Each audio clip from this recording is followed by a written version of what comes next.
So we'll call this meeting to order now that we're all here. First up is a Pledge of Allegiance.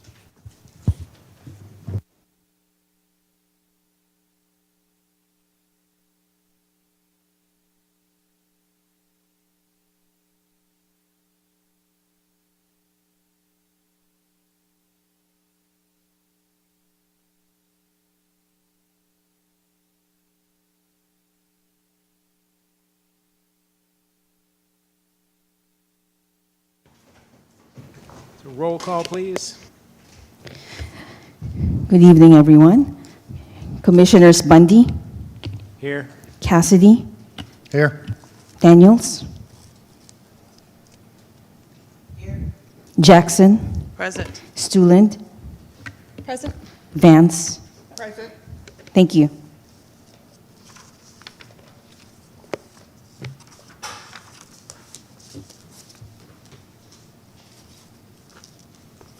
Do we have any presentations and commendations?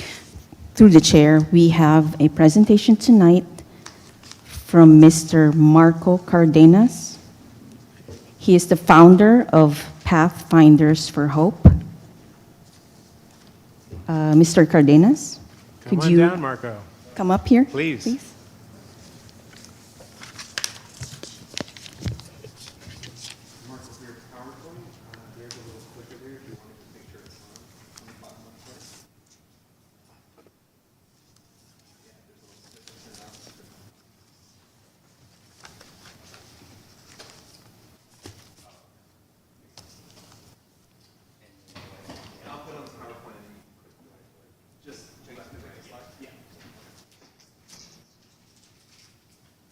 Good evening, Commissioners. Hope you're all doing well. Thank you for allowing me to come and speak and do my presentation. I know it's going to be powerful going through this presentation, going through the data. Let's start. I'm really excited to start. So.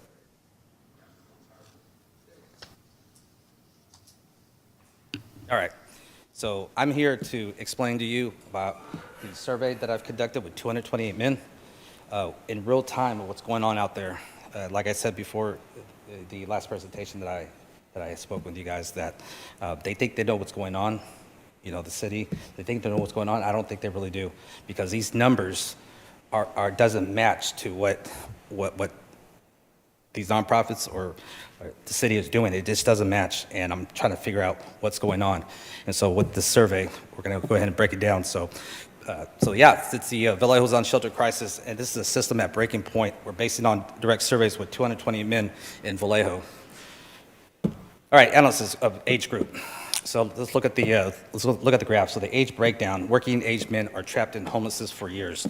Now, there's a reason why this is concerning to me, because we got 12 people between 18 to 24. You got 25 to 30, 33 people. But out of the 228 men, we have 35 through 44 working men that's on the streets that could be contributing to the community through the economy. And so that is very concerning, because these men are able to work.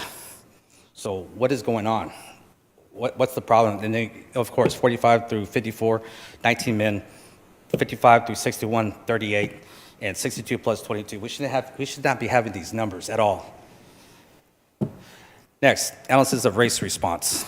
Black and white unsheltered men make up the population 80%, and this data shows who is the most visible in this unsheltered population.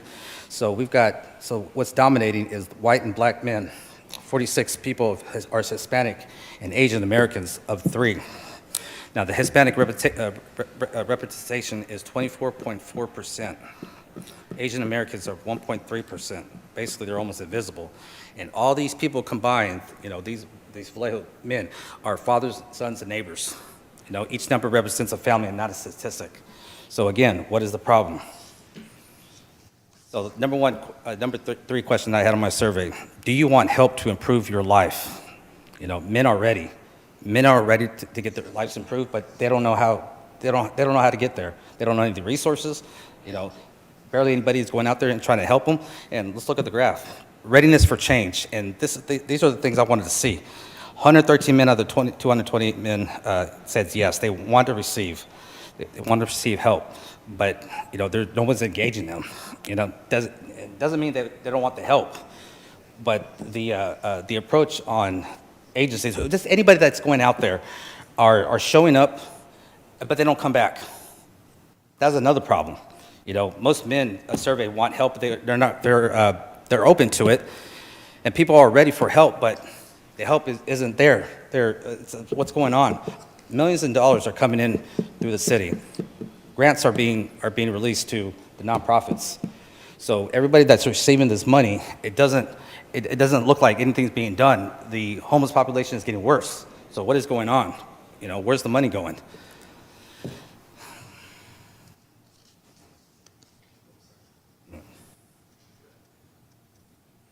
Okay, next question I have on my survey. How long have you been experiencing homelessness? Now, this is where it's really concerning for me. We got 90 people have been homeless for 2+ years.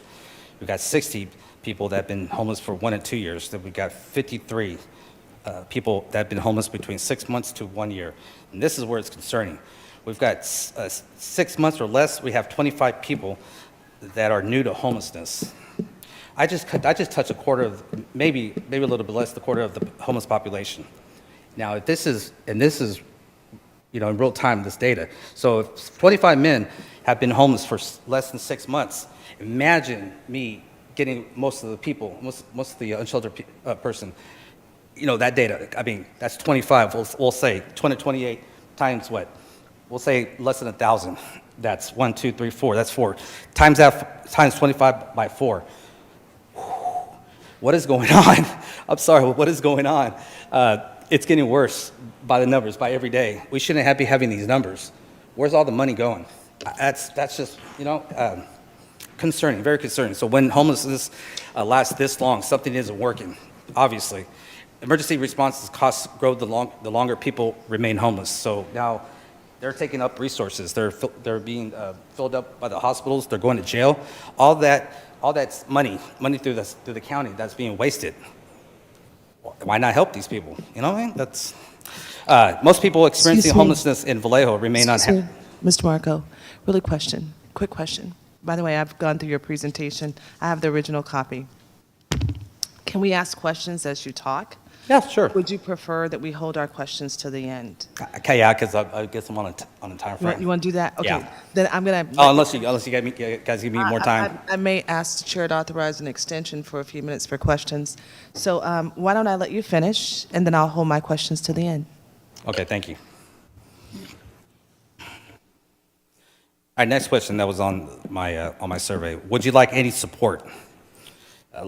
Looks like 72% want the support. They're open to it, but nothing's still getting done. Let's look at the graph. Support needs analysis. 46.9% says yes, they want the help. This is also another concerning. 28.5% say no, and 24.6% says maybe. So why is there so many people that say no? I have to look into myself. When I was homeless, what was happening? And now I'm getting feedback to the people that I'm helping, and even the people that I was doing the survey. Most of them have said that because of what's happening, their agencies or whoever says they're going to come and help, they don't come back, and that's been repeated so many times to where they start giving up of hope. And so they don't trust the system. They don't trust the people that say they're going to do. They don't trust, and that keeps happening so long that eventually they're just going to give up and say screw it. And that's what's happening. Because of my own lived experience, I'm able to approach them. And I talk to them a certain way. I speak their language. Now I don't speak to y'all like I do to them. Like I don't do that. It's totally different because the bond, I create that bond instantly. And the trust is there because I'm one of them. It's so, so that's the other problem. They don't trust the system at all, and because they've been let down so many times. So many men want support, but they don't receive it. Seeking help often ends without the follow-up. So they're out there, they're signing them up. That's what they're doing, and then they don't come back. So how would you feel if that was one of y'all? How would you feel? You're out there alone. You want help. They come and tell you, say they're going to help you, but they don't ever come back. It's like, well, what happened? So we shouldn't be having these numbers. People are being put at risk under current conditions, the cold, the hot. If these processes keep failing people, they stop trying, and that's exactly what we're saying. And it's a problem. It's a real problem. If we don't get these numbers correct, then as the homeless population grows, this is going to get worse. Everybody says they want to help the homeless. They want to do their part. Do their part. Because what these numbers showing doesn't show anything. Doesn't show like anybody's doing anything. Next question. Have you declined services in the past? 51% declined services, but many sought help and left without the support. Let's look at the graph. Service decline analysis. Yes, 51.8% have declined services. And then 48.2% says no. This should be the other way. This should be the other way. There should be more saying no than yes. That right there shows me that there's something going on, and we're not doing what we're going to do. We're not taking accountability and help, changing our platforms. So people don't keep trying when the system keeps failing them. 118 men says no to help because of past experiences broke their trust, and past experiences shape future decisions. People don't forget how they were treated. That's for sure. Just like my buddy Joey explained to me today, that people are not going to remember you of what you say or what you do, but they're going to remember you of how they made you feel. That goes out for them.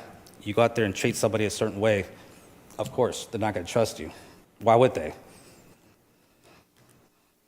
Next question.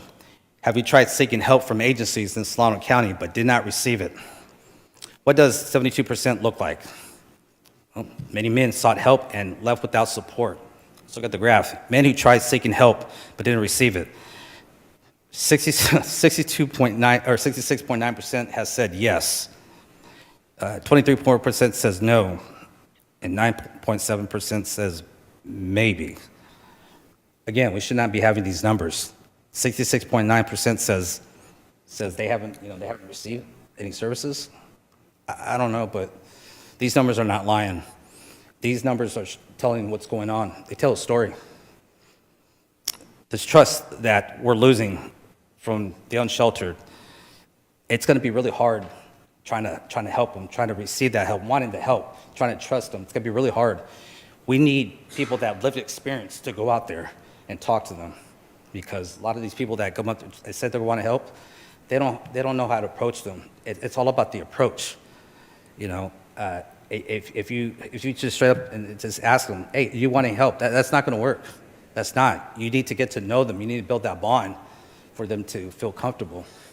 72% of men either asked for help or were open to it and still got nothing. People are trying to get help, but it's not coming. The ways that things are happening, it's not going to come. In Vallejo, lack of follow-through leads to deeper crisis. Obviously, we're seeing that. It leads to overdosing, like what's been happening. I've seen a few overdoses at the White Slough.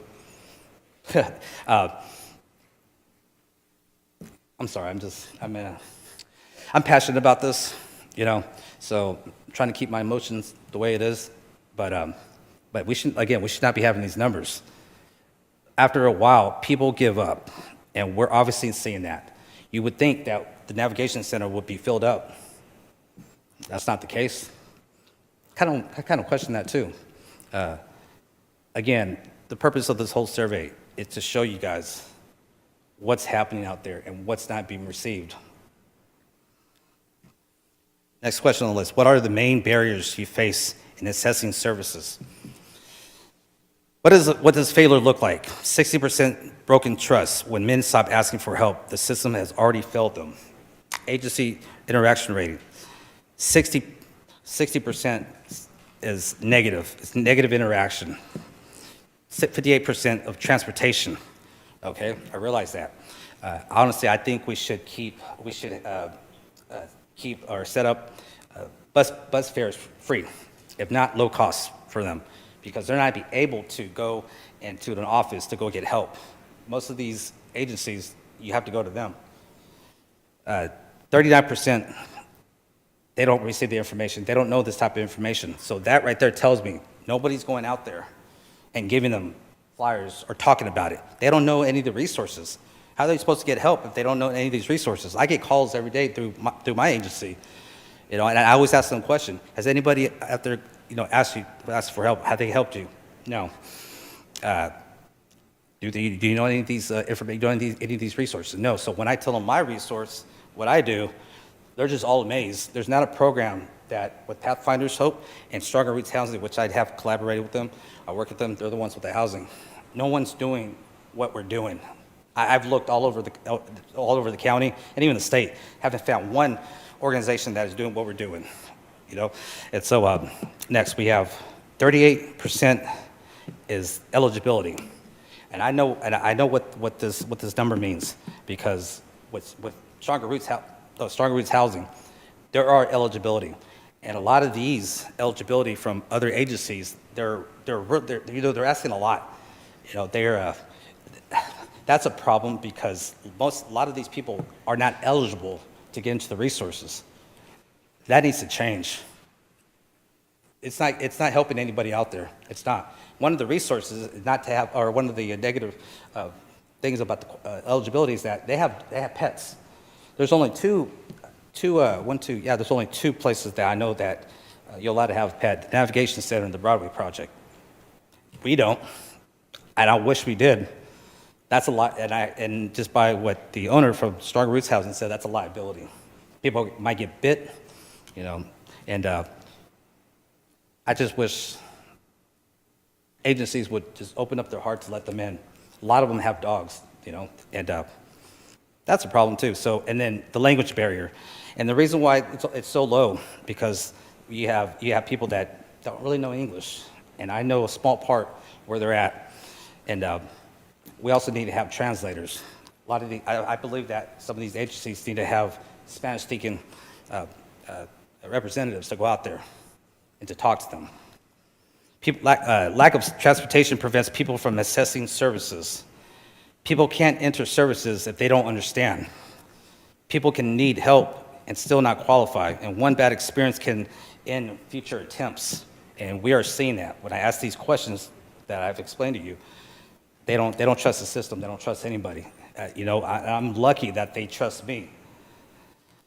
Having lived experienced person to go out and talk to them is a must, is a plus. That's how you're able to get them help and for them to want the help. So next question on the survey. So does the available support from agencies in Solano County meet your needs? The system is failing men because 85% of most respondents say current support does not meet their needs. And this suggests a gap between program availability and real-world accessibility. Now, I do believe in the Housing First model. I do. So, but the problem is with the Housing First is that what everybody's doing, that they're putting them in housing. Yes, Housing First. But what else are we doing? Are we helping them with their addiction? Are we helping them with their traumas? I believe that that's not happening because because you're housing them first and you're getting them housing, permanent housing, whatever it is, the addiction's still there. The addiction's still there, and so say they get Section 8, they get into apartment for Section 8. Do you think they're really going to follow the rules? Do you think they're going to make their appointments to keep that housing while they're in their addiction, while they're still in their trauma? I don't think so. I have to look at it myself, and I know I wouldn't. So I believe the Housing First approach to have recovery programs, not just detox, counseling services for recovery is a must. So if we can get them housed, and then they could go through the process of getting help with therapy and helping with their addiction, let them overcome that, and then find them housing at the same time, I believe that would be a success, because that's what happened to me. Housing First is a must, yes, but also handle the addiction. That is the number one way that they're going to keep their housing. Integrated services, integrate housing plus addiction, supports with mental health services. All those, I've gone through it, it works. That was in San Diego. And I've been grateful for San Diego. These shelters have gone through the system with me. And this is what the county lacks, is the system. I know it works because look at me. I got out of homelessness. I changed my mindset, got the help that I needed, stopped the drugs, and now I've got my own place. And I've got everything that I need. So I know this works.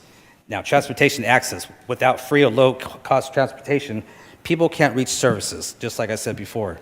But what we also need, I believe that every agency out there here in the county needs to have a trauma-informed care. So nonprofits and agencies, interaction affects whether the client returns. They need to come with compassion. They need to come with understanding. And having a trauma-informed care, it works. That's what I do. That's exactly what I do. And I understand where they're coming from. That's why lived experience representatives is a must. Next question, analysis of, are you currently using alcohol or drugs? The dual crisis is out of control, and it really is. So using substance, 86% substance use,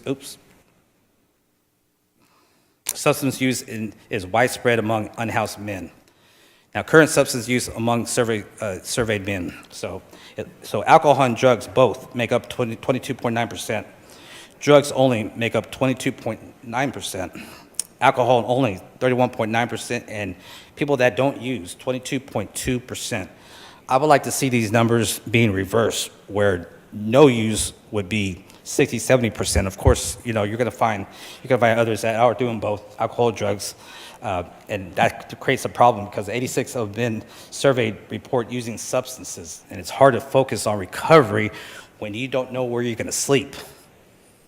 Again, I have to look at myself. What was I doing? Was it housing? Well, one reason why they continue to do drugs because they have to stay up to watch for things. If they go to sleep, some of their stuff is going to be gone. Yeah, they all steal from each other.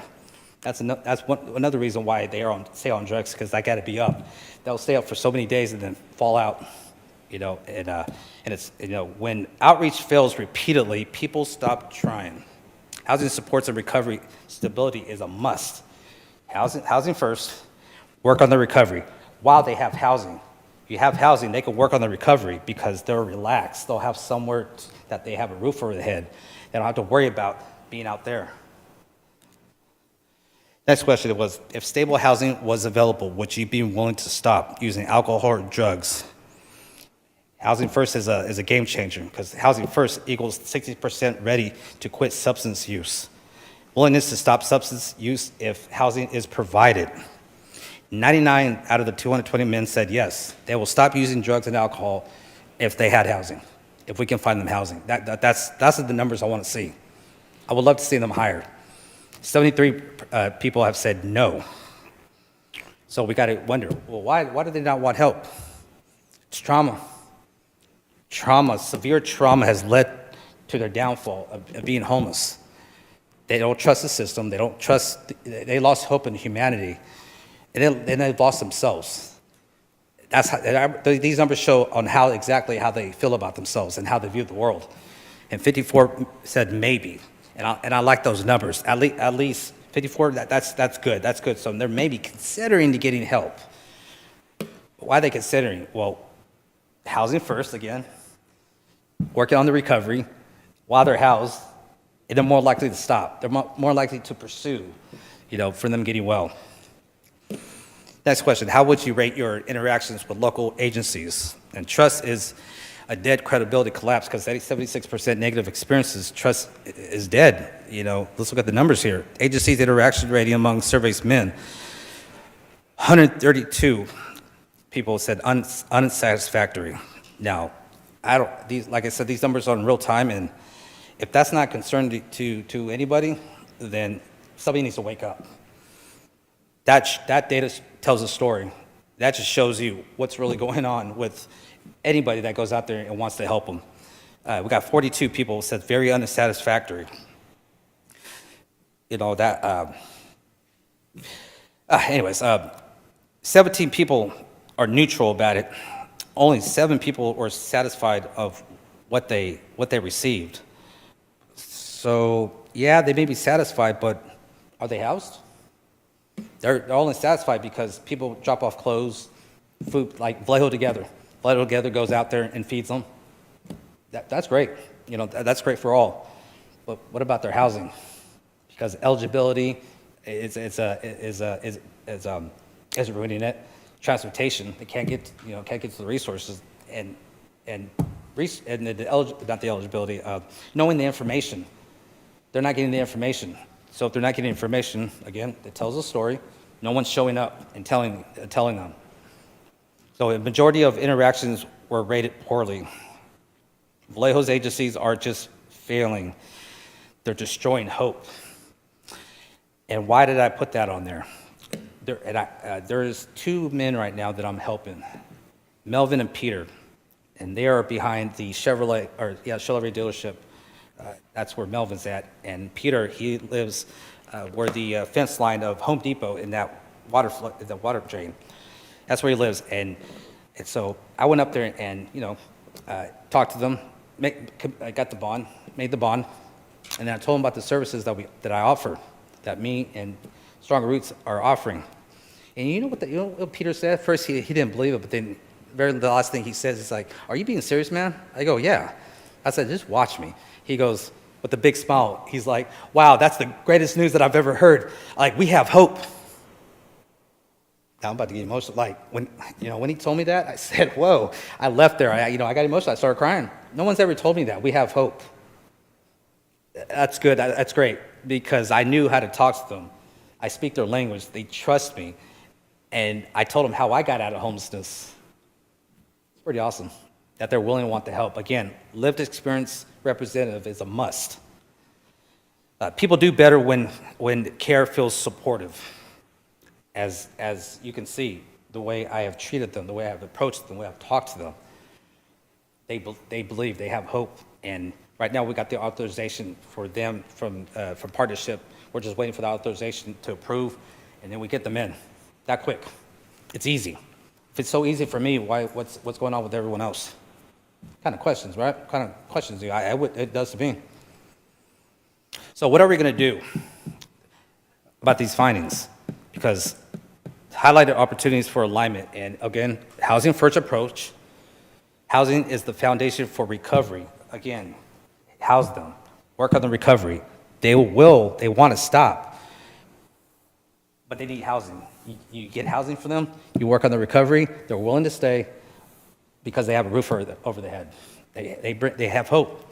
Integrated services, fragmented systems equals broken lives. Transportation access, provide free and low-cost transportation. That's a must.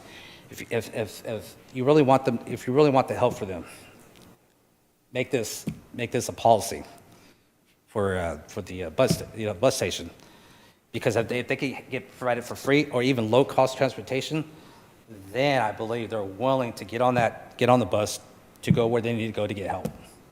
I'm telling you, if they implement that approach, I guarantee you things are going to change. And then last, trauma-informed care. We need to train agencies to treat people with dignity, understanding. Because I'll tell you right now, if you can't go out there with understanding them, treating them with care, treating them like a human being, then do you really think they want to seek that help? They're not. We've got to have trauma-informed, train every agencies to treat people with dignity. Again, lived experience is a plus. So if we can have lived experience people being representatives to that agency, going out there doing outreach, I'm telling you right now, this is a fact. It will work. You will build that trust. But you gotta have them coming over, and you gotta do what you said you're gonna do. Be there, be consistent. That's the number one thing. If you're not consistent, they're not gonna trust you. I'm very consistent with all my people when I'm on the streets with them. I come at a certain time and a certain day. I keep repeating that because consistency is everything. That's how you build the trust. If you show up one day and then don't show up 2 weeks later, that's not consistent. It's being everywhere, and they're not going to trust you. So Vallejo's men have spoken. 228 voices exposed the cracks, the silence, and the systems that failed. This is a demand for accountability and action. Change needs to start now. So that's the end of my presentation. Any questions? So thank you so much, Mr. Marco. I'm Commissioner Jackson. I asked for this to be agendized for this commission. So I'm going to start out with some pretty basic questions. Let me first turn to Chair and ask him how much time do I have? It's up to me as much as needed. Thank you so much, Chair. It's an important issue. It's a very important issue. So I asked for this because there are two big pieces of this I need to ask you about. The first part is we want to appreciate as a commission your emphasis on data, that you're not bringing us a story that we can't necessarily, let's just say, reinitiate with City Council because it's a story. You're bringing us hardcore data. So can you give us the date line of this? I may have missed it. When did this survey take place? The survey took place last year in August, I believe the middle of August. It went all the way to November. No, I'm sorry. No, I take that back. This was June, July. No, this was in July. I'm sorry. I finished the survey in August, and then that's when I came and did a presentation with you guys. So this was real recently. Okay. And this is 2025, is that correct? Yes. Thank you so much. I want you to get that date articulated so that when we do try to codify what you've said today, we can actually make that happen. Feel free to I've got the dates on my computer. I can Okay. tell you exactly what dates. Thank you so much. Looking at your organization, Pathfinders for Hope, I see that it is a legitimate nonprofit. Okay. Yes, it is. And you mentioned another nonprofit that you partner with for housing. What's the name of that nonprofit? They're not a nonprofit. They're a profit company. They're called Stronger Roots Housing. One more time, please, slowly. Stronger Roots Housing. Stronger Roots Housing. Without them, I would be just like, a lot of the resources would be hard to find in housing. The owner, Mr. Tanner, Eric Tanner, he's great. He genuinely wants to help people. Okay, slow that down for me one more time. Bishop Tanner. Yeah, Eric Tanner, Anna Tanner, Tanner. And are they out of the city of Vallejo? Yes, they are. So we have houses in Vallejo, Fairfield, and Vacaville. And as of now, he's continuing to keep buying more houses to house more people.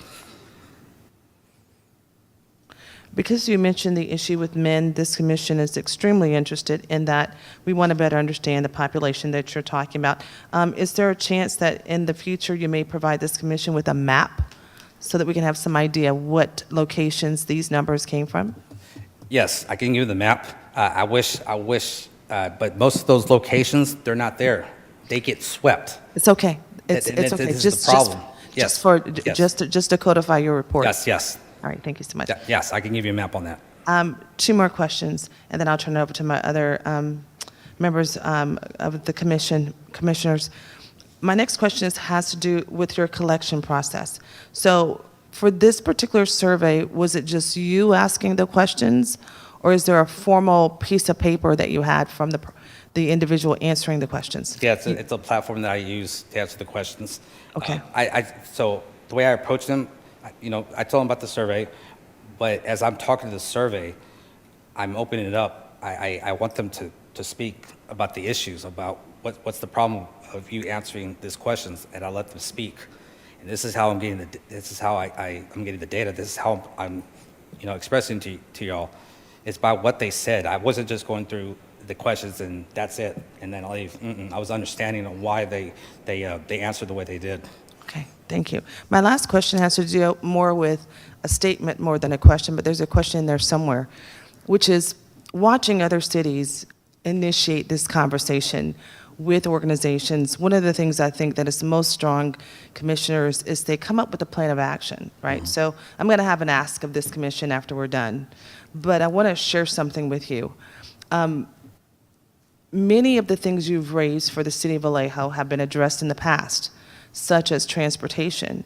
And the problem we have there is public environment. So to introduce something that could potentially be unsafe due to drug use to a public environment has not been passed before. So as we leave this conversation, I want you to consider what I'm asking of you, okay? I do think that is not a request I'm asking you to take off of your agenda. I am asking you to rethink it before you present it to City Council, because that would not be agreeable. Yes, okay, I great. think I can help you with that answer, or with Okay. that. And with the then concern. my next ask of you is to formalize what your ask is. Are you asking them to look more closely at their services? Are you asking them to point out very specific agencies? Because you have a very wide ask. It's very wide. And somehow, for this particular city, it is our opinion, or my opinion, that you need to narrow it a little bit to give them a way of being responsive. It's hard to take action on a wide request, specifically when it's interwoven with things that complicate the conversation around public safety. Yes? And then I would like for you to, in the future, include one piece to your survey in the future that has to do with the community. Because I think this community is now scarred by the demonstration of homelessness or issue with the unhoused in one particular piece of property that made mainline news that was trashed over a period of time to the point where it was unrecognizable. I think you know what I'm talking about. So those are three things. If we are able to move your conversation agenda forward, our ask of you is to remember the community and public safety, right? Think of what your ask really is in a way that we can actually take action on. And lastly, give us solutions about things that make a difference. Yeah. Because we're not all, I'm not saying that I know much. I think my daughter has worked with you in the past, and I've met you through her, and I'm desperately anxious to give you funding in a way from my company, because I think what you do is so important. So I'll see you after this meeting, and we'll make some plans. But I'm going to open up now to the other commissioners. So my ask again, think of community, public safety, right? Give us things we can take action on in a way that makes a difference, and narrow your ask, right? Make it so that it's something we can actually take action on, okay? Before we go on with anybody else, I'm going to tell you what you're asking. In the microphone, please. Yeah, what you're asking, I'm almost done. I've completed. I've got the solution. It's very, very extremely complex. Every bit of detail, it's precise. It's long. It's about 15 pages long. I think a little bit more than that. The solution of where I think the funding should go, how we're going to fix this issue. I would like to come back after I finish. I would like to come back and do a presentation on how I think how I think it will work. We as a commission, through the chair, can tell you this. We're happy to listen, but I think when you watch our process today, you may see something that may be manageable to you, but I do want you to consider, and I believe that you have the solution. I do believe that. And we would like to see more people like you with the solution. But let's take it up to the commissioners and see what their questions are. Yes. I open it up, Chair, to you. Thank you for your work, Marco, and dedication. I've worked for a couple surrounding county governments in healthcare for the homeless scenarios where I worked as a nurse and did work directly in encampments with unhoused residents to engage them with medical care. And just for context, healthcare for the homeless, fundamentally it's healthcare, right? But when we talk about healthcare for the homeless on a big picture level, it's actually a fiscal designation. So it's a pot of money that counties receive from the federal government. So the federal government, through HRSA, which is Health Resources and Service Agency, then give counties money to spend to provide healthcare services for the unhoused residents. In your interactions with folks outside, did you encounter people who have engaged with formal outreach? And if so, what are the agencies that they've interacted with? I don't want to mention names. Maybe on a private, just privately between. Any interaction with Abode? Matter of fact, no, I haven't heard anything. But from my experience with Stronger Roots, I like what they're doing. I feel some type of way before about them, but I completely changed. What Abode's doing, they're doing great things. If anybody has a serious mental illness, I can go to them, and because they only have 6-month partnership, we'll only pay 6 months of their bed. But the last month, I can go to Abode and give them an actual doctor's diagnosis, give it to them, and they will pay a year's rent for their bed. Awesome. Once we find them permanent housing, I go back to them and get an authorization through them for them to pay up to 2 years of their rent. You know, we'll pay the deposit, we'll pay the first month's rent, any moving costs, and furnish their homes up to $5,000. Amazing, amazing. And then above will come in and pay 2 years of their rent for wherever housing that we find them for permanent housing. I like that, and I think they're a really great agency. But as far as outreach, I haven't heard anything. Anybody says anything, so no.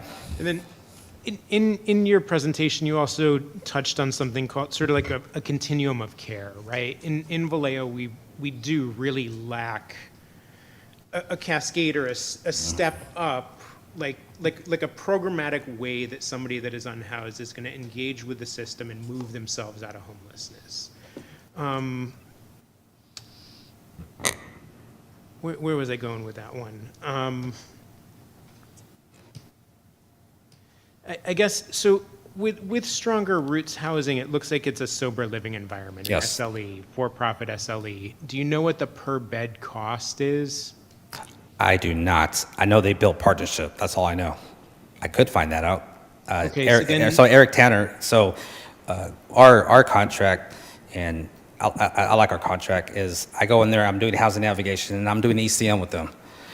So he's teaching me a lot how the process works. He's also going to teach me how to get the contract through partnership in case I want to venture out my own, you know. So slowly but surely, I'll get that information. And so yeah, he's been a lot of help. I'm grateful to have him in my life, and I'm grateful that he came to me for a job. You know, he saw what I was doing. I'm already doing what they're paying me. I'm already doing it. You know, it's you know. So part of that housing cascade is document readiness. Yes. That's something that's super crucial. Have you done any assessment to see how many folks that you've interacted with who are unhoused would be document ready for housing? Yes, that's what my program is. I've got the vouchers. I got the vouchers for the IDs. I got the affidavits for the Social Securities and birth certificates. So if they need their documents, I get them before they enter. Will enter. So my question is really, when you first meet somebody, what percentage of those people are document ready, and what percentage of those people need that support? All of them. All of them are not document ready. None of them. None You're of saying them. none of them. None of them. And in But- your estimate, how many have current Medi-Cal health coverage? What's that? Medi-Cal? Medicaid? All of, actually, no, I take that back. Only two of the people that I bring in, but that's easy because I'm in the system with Medi-Cal. I can put them in the system and wait for them to call. But the thing I like about them is that I got the state's ombudsman that I call, so everything's really quick. I just call the state's ombudsman, get them enrolled. If they need a transfer from Kaiser to partnership, I do that in a day. I like the state's ombudsman. They work fast, so I can get somebody signed up that day and have a partnership be approved for partnership and get them housed. I love the state's ombudsman. I mean, in my experience, Partnership Health is one of the better Medi-Cal managed care Yes, plans in the state. I agree. I agree. Mr. Marco, coming back to you, you'll find that most of the commissioners and city council have some knowledge of what you're doing at a policy or state, or, you know, have very experienced people. So I want you to be ready for the next part of this conversation. But before I do, other commissioners, do you have questions? I do. I want to first thank you for all the work that you're doing to help our community. I really appreciate it, and it takes a lot of work, and it takes a lot of heart, and it takes a good story. And I think that your storytelling abilities have been really well. I do have a couple questions for you. We have kind of discovered that the Stronger Roots Housing is kind of an SLE format. Is that correct? Are you placing the people that you're helping in kind of in a sober living environment? So yes, I am. So if anybody's using, automatically I'll take them to detox. We'll take them to detox, let them detox. We'll bring them in, and that's where we'll enter them into counseling. And if you know they come out hot, then yeah, we'll take them to the program. But we just want them to get clean first to come in there and see what we can do to help them. Agreed. I mean, no one can be reached in that mental state typically. Exactly. We got to get them clean so they can Exactly. think correctly. Yes. So you talked about ongoing treatment or ongoing help for people after they've been placed in housing. Are you speaking of outpatient treatment? And Yes. if so, are you kind of using like through Kaiser, there's a DDRP, and or is there other formats of treatment that you provide help them access? I don't do that. Stronger Roots does that. Okay. But I will learn the process on that. So Eric's, it's just slowly but surely that right now I'm just in there trying to figure out how they operate and how to do my job, with their rules and policies. And I'm learning it slowly. So I give it maybe a year, a couple of years until I fully get all the information. I love Because that. I was Eric already told me, he goes, hey, we'll teach you everything that we know, teach you how to get the contract, teach you all that. And if you want to go venture off your own, I can help you with that. Awesome. I said, wow. Yeah, that's amazing. It's an amazing opportunity. Yeah. Some of our other commissioners have provided notes for when you go in front of the city council. And I would like for you to add, if you are going to come and ask, I think you should, in your solution, should include a dollar amount that you're looking for. And that way then it's more likely for everyone to go back and look at the budget and then be able to approve that. It'll just maybe make it go through faster, and it will define your ask a little bit better. Because I want to see you succeed. So yeah, I would like that. So with my program, and it's been working because I've had people graduate. So in my program, we get them housed through Stronger Roots Housing. And while they're there, while they start the process, if they're using, it's okay, get them clean so they can think. And the first thing I do is, can you work? And once they said yes, then I go and see what they like to do, what are their experience at, what they're skilled at. And once I get that, then I don't get them to go onto these job apps to put an application. No one's going to call them back because there's too many competition out there, and your resume's got to outstand all of them. So what I do is I go directly to the employer to talk to the small business owner or the hiring manager, and ask them if they're hiring. But I got my little speech that I tell them, but I ask them if they're hiring, and it's so far it's been working. I got Alexis, one of my clients, got him at the T-Mobile job. Now he's making $2,000 a month. He's the one I was telling you about. He's got his own place. Amazing. Coming from the streets, get him a job. He's making this money. Now he's got his own place. My program works. And then I have a mindset change program. How they view themselves and how they view the world. I'm not a therapist. I'm not a psychologist. Can't do none of that. I come with experience. And my experience is how I see society, what they did to us, how they beat us down, these little mind tricks that they like to play on, these manipulation games that they keep doing. I teach them that. I teach them also how to not care what people think, other people's opinions. I break them free from societal pressures. I break them free from that. And then next is the dangers of being an agreeable person. That is one of the reasons why they're down there. Being an agreeable person, always doing things for everybody else, but like from from themselves. That's how you're being controlled. That's how you're being manipulated, and they don't understand what's going on. People don't care. They want them for you to do whatever they want them to do, and they think they're doing a nice thing because they want to feel connected. They want to feel wanted. They want people to like them, but that's they don't understand that they are being manipulated. They're being controlled.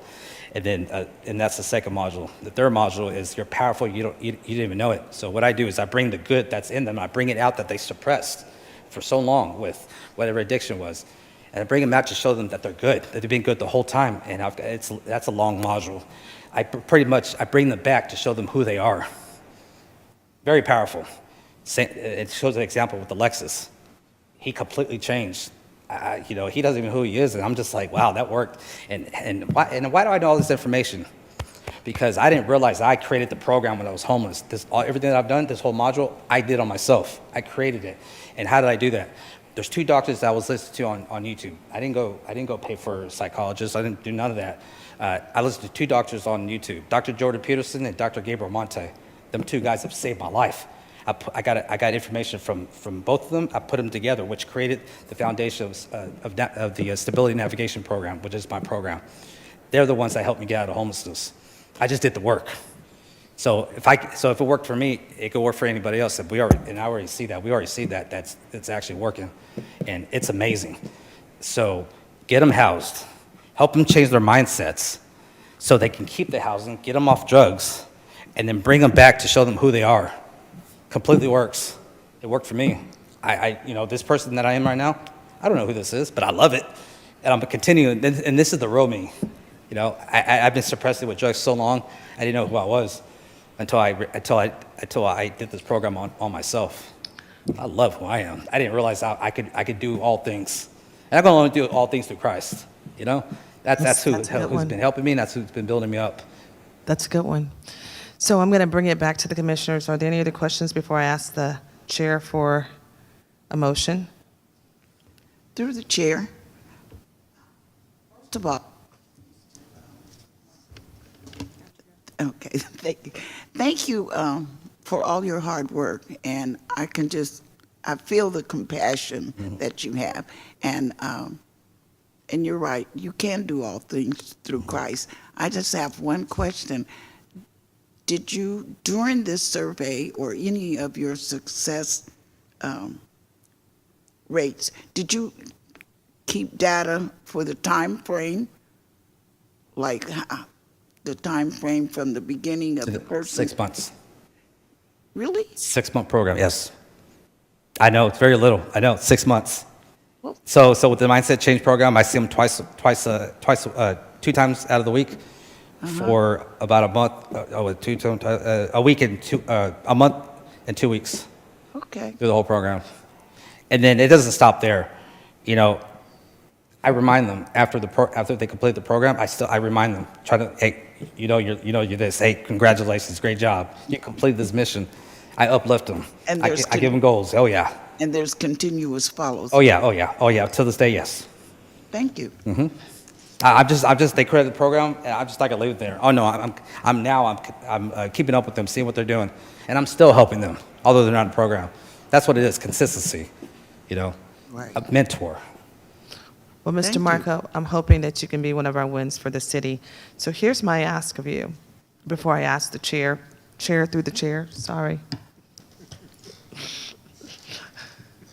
Have to remember that, through the chair. It's hard for you to be in that second seat, isn't it? No, I'm going to make it work. Through the chair, my ask of Mr. Marco is, there's very specific parts of what you said. We, as a commission, work through our work plan. There's a part of what you said that's directly square in our work plan. And there's some parts that you said that are not in our work plan. I want to make it very clear. There's no here, but this commission can only take action on what's in its work plan. The part that's in the work plan for us is asking you to prepare this data to share with the city council.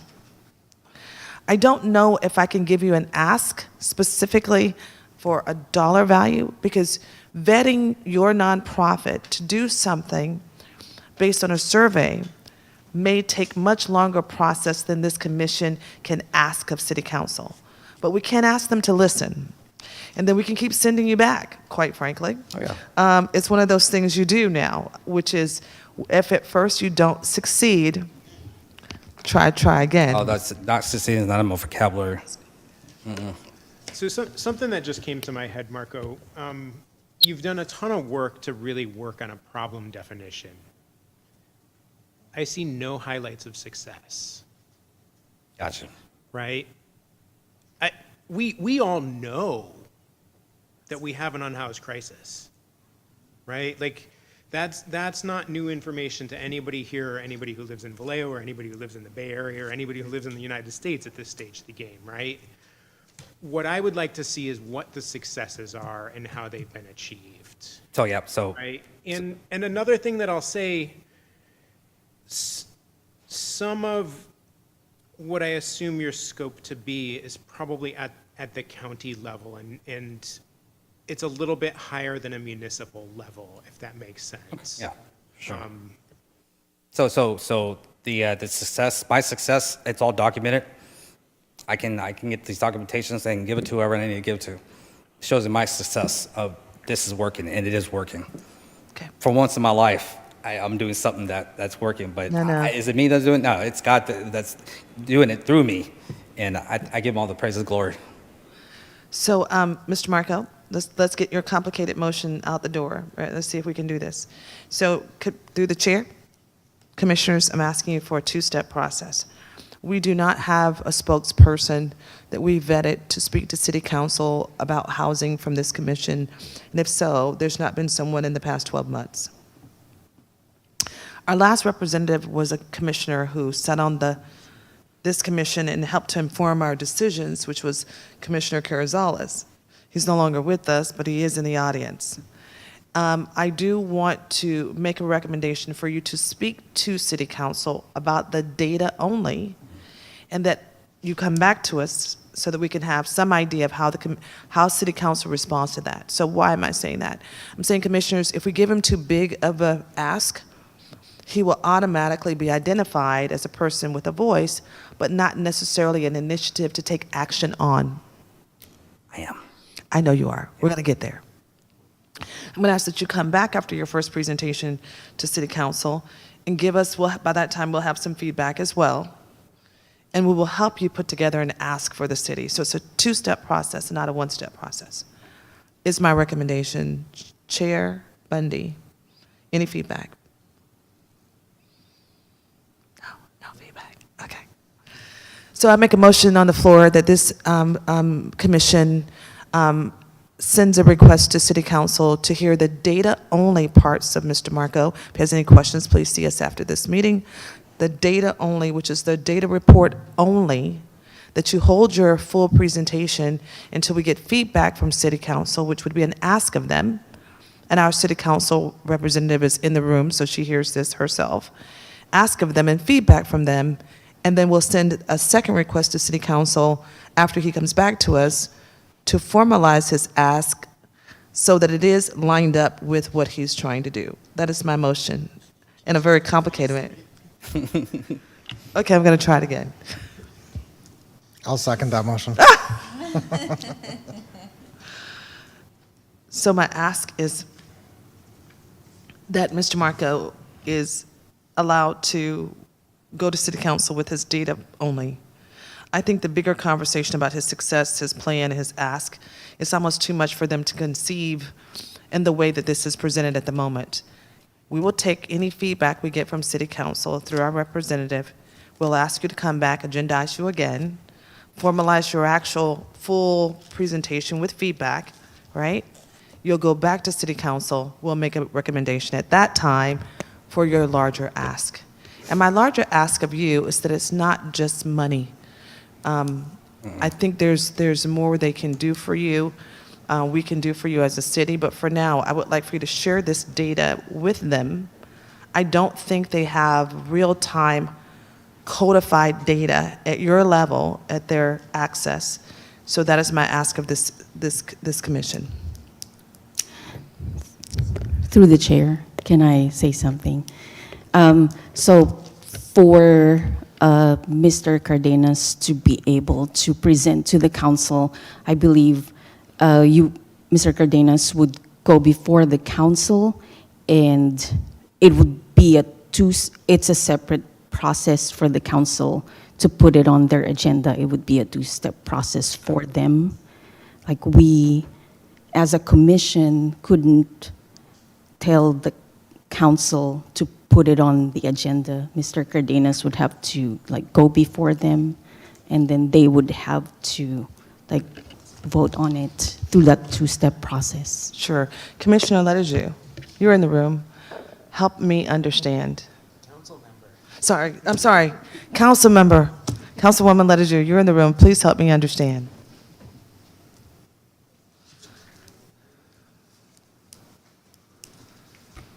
So the staff secretary is absolutely correct. It is a two-step process, and it would have to be a request. What I would recommend is you could write an email, send your presentation to the full council. And I'm going to say this, I've been waiting for you to finish. And thank you for your presentation, and I'm more than willing to carry it forward. However, I think there's some really critical components missing. Because you talk about the county, you talk about services, and there are other partners that you work with in the field. And I think it's really important when we talk about a presentation that there is a full presentation, because there are other pieces that are intertwined. And so I'd like to spend time and work with you, because if I'm going to carry it forward, I want all those pieces there. And that's very important in terms of how we look at the unhoused, how we look at that data, and what does that data really mean? Because there are deeper indications around that data. I've spent a lot of time in this work.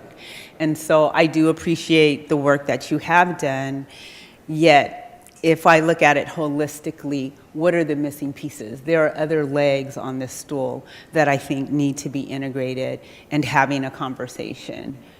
So I'm more than happy to talk with you about it. Okay, thank you. Okay. And the reason why I agree with that is because, I'm new at this. And That's okay, Mr. this survey was only supposed to be for me and how I'm going to help these people. But my program before wasn't working. I had to get back on the drawing books and like, how did I get out of homelessness? And I started thinking, I'm going, wow. But when I start getting in the drawing boards, start, writing some stuff down, I said, that's a program. I said, wow. So, but yeah, I agree with Ms. Ledoux. There's some things that she says, some things I haven't gotten, probably I don't know. I'm only seeing it from my lens and the people. I see it on their level, on the street level. And if anything higher, I'm not going to know. And I do agree with that. Through the chair, it sounds like there's some contacts that need to be made before, so I withdraw my motion. Yeah, so again, I'm only seeing it at the street level. And then just my advice, Marco, when you go to council, try to make it concise. Figure out what your bullet points are, what your direct, like, heavy hitting points are. Because their bandwidth is less than ours. Understood. Their agenda is much more packed than ours. Understood. Thank you so much. I don't have any further questions. I think I have your contact information, or my daughter does. Absolutely great. Oh, okay.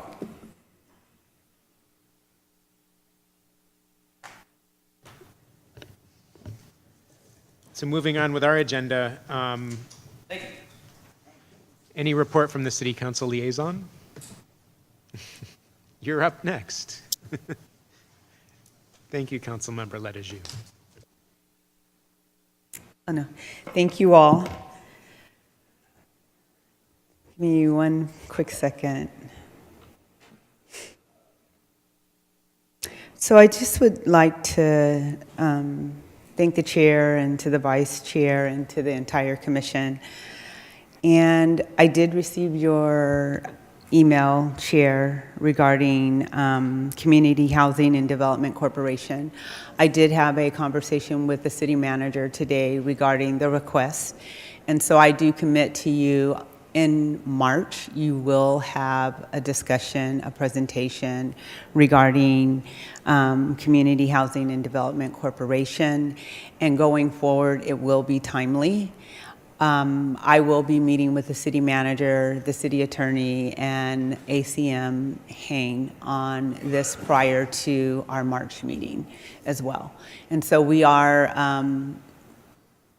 going to figure out how to construct that conversation, and maybe some of that conversation might be held in a closed session. So I am working through the different challenges to determine exactly what information we have available and how we need to handle all of that information. So I definitely do appreciate the push, and I am paying attention. I didn't have an opportunity, and I apologize, but I do see that you have done your commission goals, and I do appreciate it, and I definitely will be reviewing those goals. So thank you for all of the hard work. In addition, I am working with the city manager, and I've flagged it for the mayor and the city attorney. I noticed that we have a city attorney's name on the dais, but not here. So we will be addressing that. I want to know how we can ensure that this commission does have legal representation going forward. So I will determine how that works as well. In addition to that, I am working as it relates to the several commissions I'm responsible for, how you will be able to have an opportunity to come and present before the full council. So as we unwind this year, we are working to ensure, I think as a full council, how to ensure that our commissions are value add for us as city council members, because we do value your time and your work is very important. And so again, I will review your commission goals. I'll send my notes or figure out a way to have a dialogue, a deeper dialogue with you regarding them. And I apologize, I just did not have the opportunity to review in advance. But thank you very much for all of your hard work, and I do appreciate you all being in attendance today. And I want to thank the staff for being here and being dedicated. And I know Director Jones is on the line, and I want to thank her for her work. And I know that this particular organization in our city, the Housing Authority, they're really working to hire, and it takes time to hire, time to train. Believe it or not, the Housing Authority work is not as easy as it might seem to be. I know that for a fact, being a part of that industry. So I do want to thank her for all of her hard work and the team's hard work and your patience with us as she continues to move the organization forward. So thank you all. Councilmember Ledesju, just brief follow-up, and some of this is for education of newer commissioners and also people who are in the audience. So CHDC is our current CHODO, which is a community housing development organization. And I know you have expertise in this area. Can you briefly explain what a CHODO does and their role for the city? So part of their role is really around affordable housing, building affordable housing, right? And so when we are having someone help us do that, it really is helping us identify if we have property, how we can get that work done, how we do the financing around that work as well. And the work that they do is really important when you talk about bringing deeply affordable housing.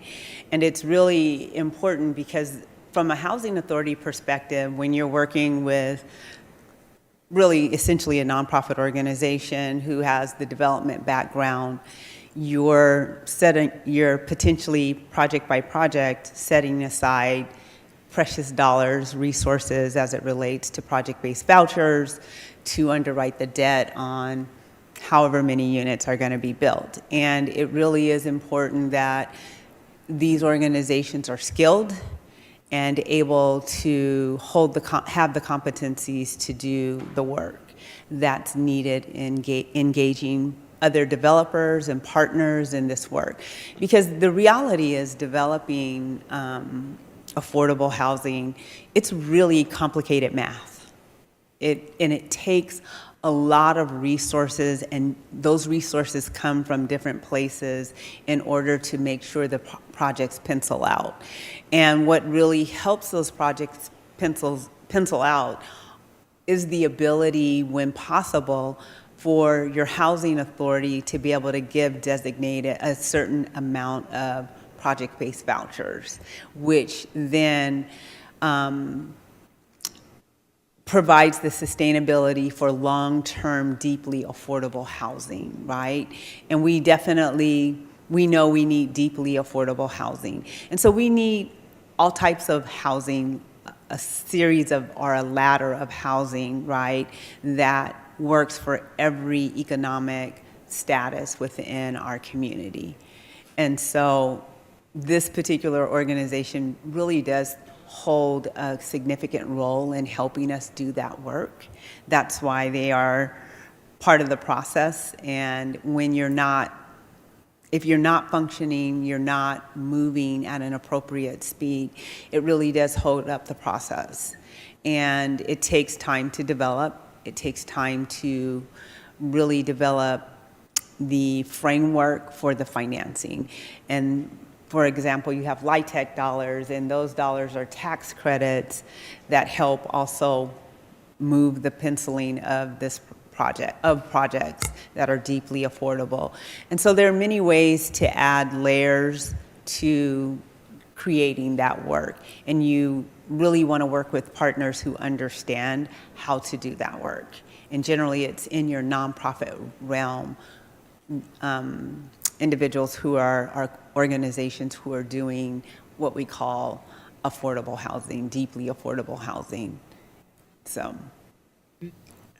How does a housing authority select a CHODO, and if they were not performing?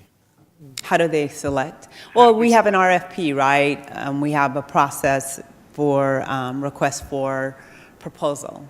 And you write what the particular specs are, what you're looking for, what the requirements are, and you push it out on your platform.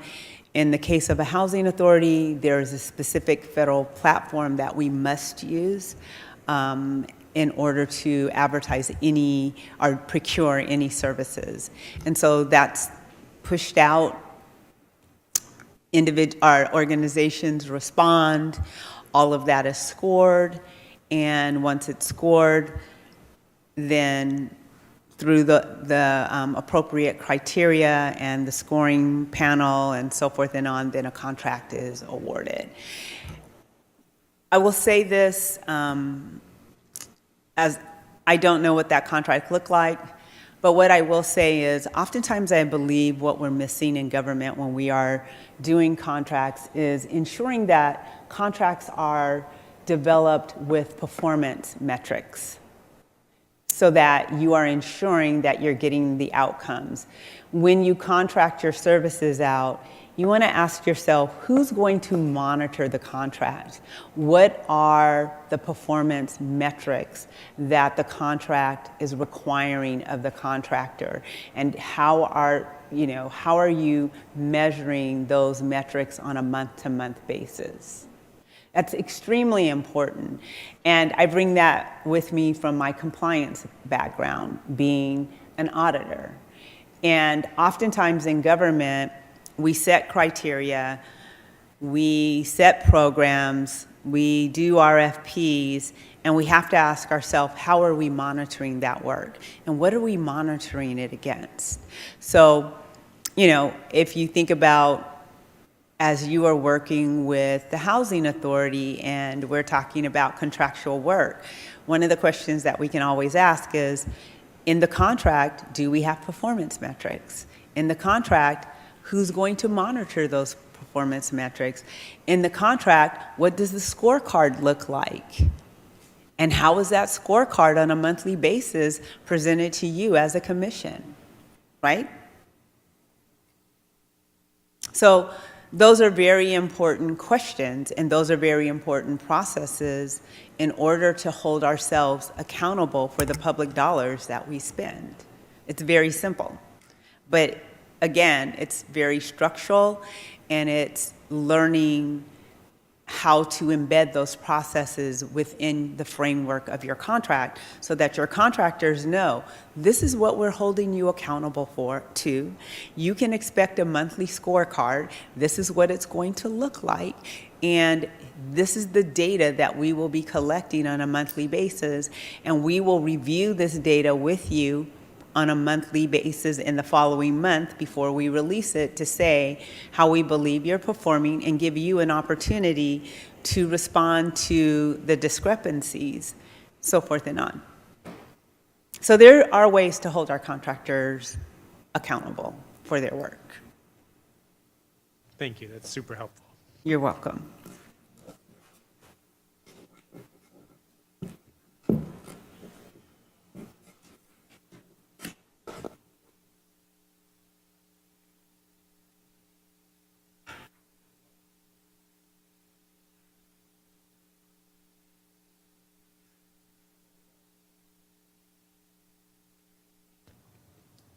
Any other questions from commissioners? No. So moving on to the community forum. This is a space for anyone wishing to address the commission on any matter for which another opportunity to speak is not provided on the agenda, and which is within the jurisdiction of the commission to resolve. Is requested to submit a completed speaker card to the staff secretary. When called upon, each speaker should step to the podium, state his or her name and an address for the record. Each speaker is limited to 3 minutes pursuant to Vallejo Municipal Code, Section 2.20.300. Any speaker cards, Manny? Thank you, Chair. Yes, we do have 2 speakers in the audience who have signed up for the community forum.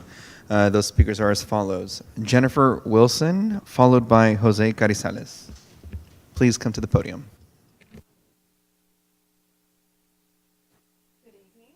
I am Jennifer Wilson. I live at 645 Washington Street here in town.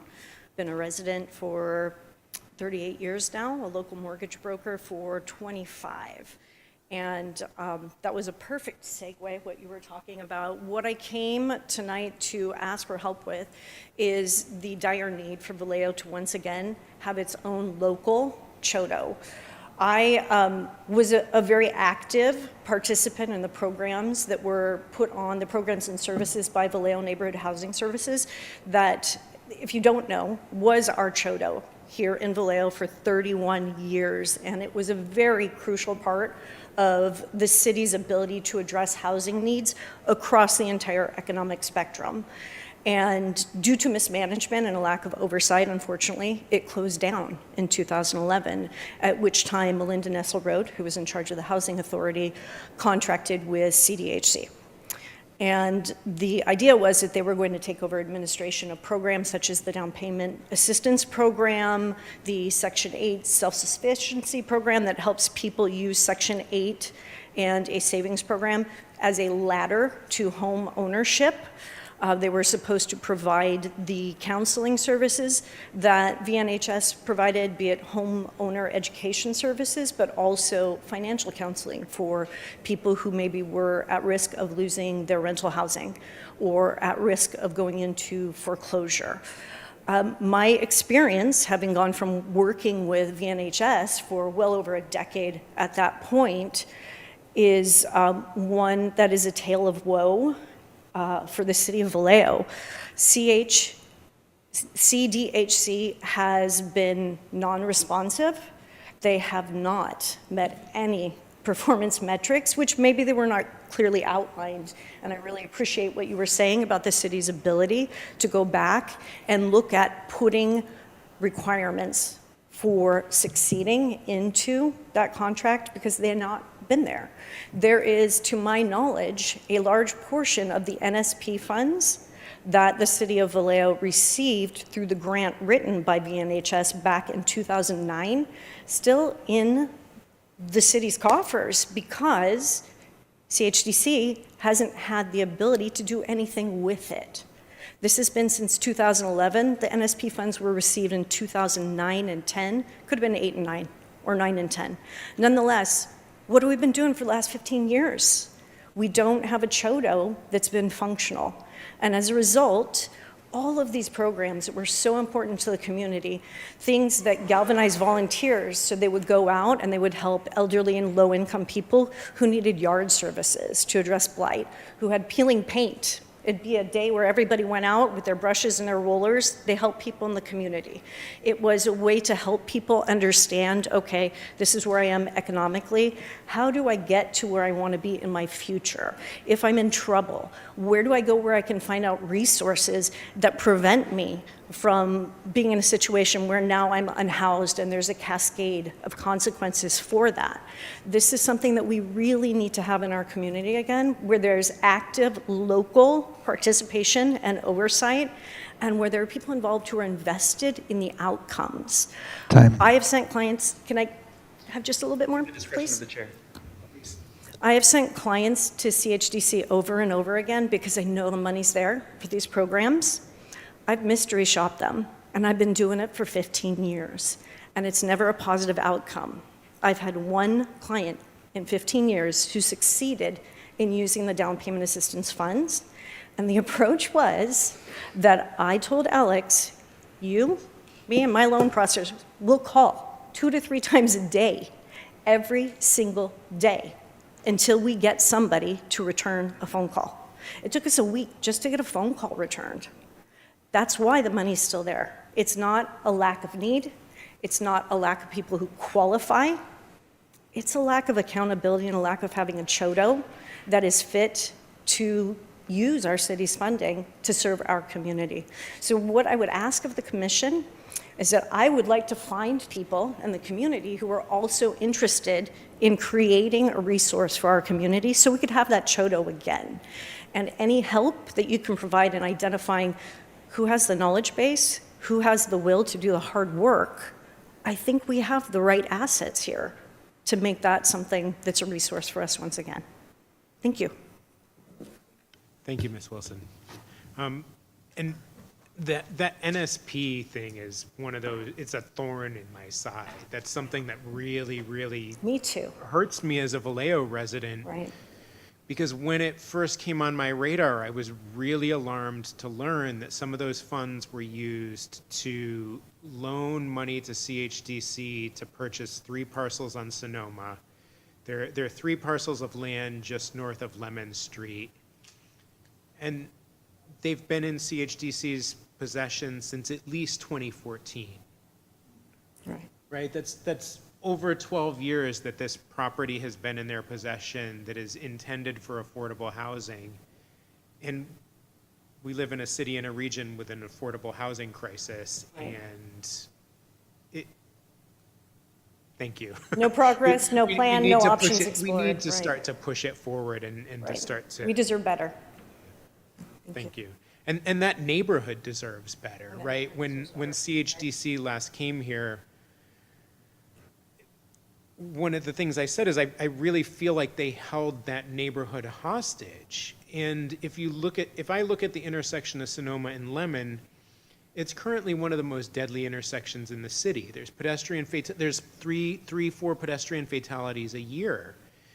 If housing had been developed there 12 years ago, how would that have potentially changed the course of that intersection in that neighborhood? Right. It's a missed opportunity, and thank you. It is. Through the chair, may I speak? Thank you. We do have one more speaker, and then just while I have him come to the podium, Director Jones, did you have any comments that you wanted to share? I know you had your hand up. Yes, through the chair, I just want to clarify 2 points regarding the information related to the CHODOs. And I want to make sure for the general public and for the commission that it's understood the role of CACD as our CHODO. CACD is the CHODO, was selected as a CHODO for our home program to assist with the down payment assistance program, which at this time we're in the process of issuing a new RFP for a different entity to provide down payment, to run our down payment assistance program. So we are not currently using CACD for that purpose. So I wanted to ensure that that was clarified, as the CHODO is related to our home program and not the NSP program. Thank you, Director Jones. Super helpful. Absolutely. Joey Carzales.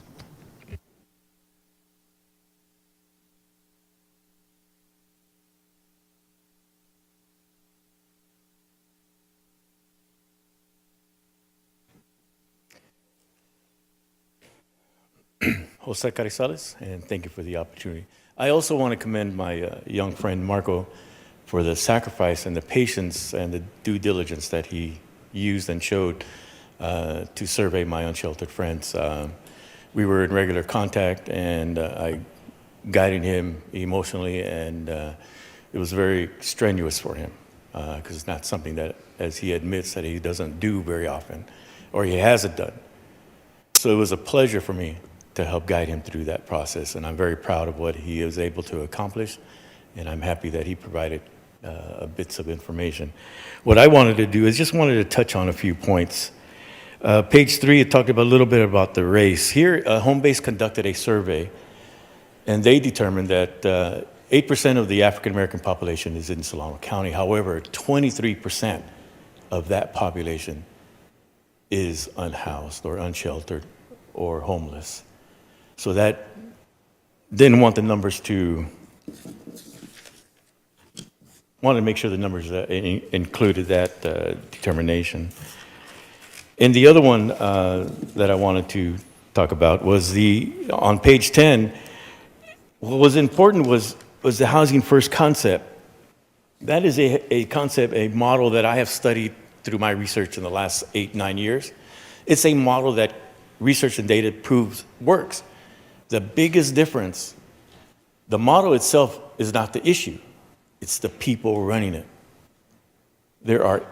I will use the words of incompetence. They just don't know how to do it. They just quite try to tweak the system. They try to tweak the model to fit their needs.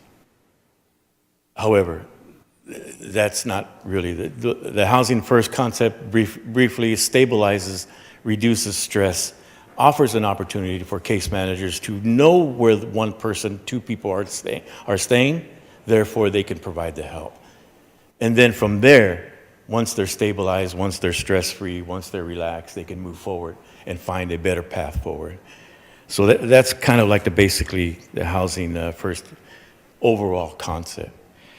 Page 11 talks about the drug use. That is in 30 seconds left, and I wish I had more time, but that is a very big, hot topic. Every one of my unsheltered friends is a drug addict.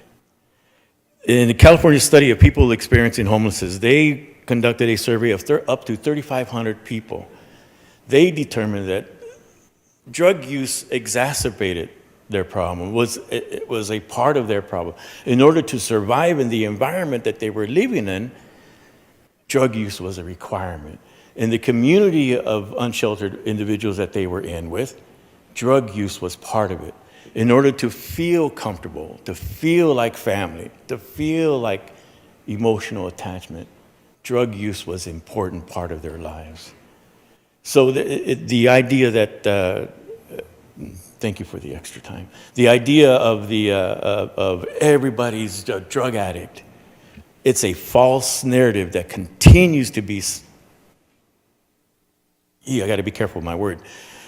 That continues to be passed along. That is absolutely wrong. I could go on, but I appreciate you taking the time to listen to my friend Marco. I will certainly help him along his journey. And I thank you for the time and allowing me to speak today. Thank you. Thank you for your work, Mr. Carrizales. Through the chair, no other speakers for the community forum at this time. Thanks, Manny.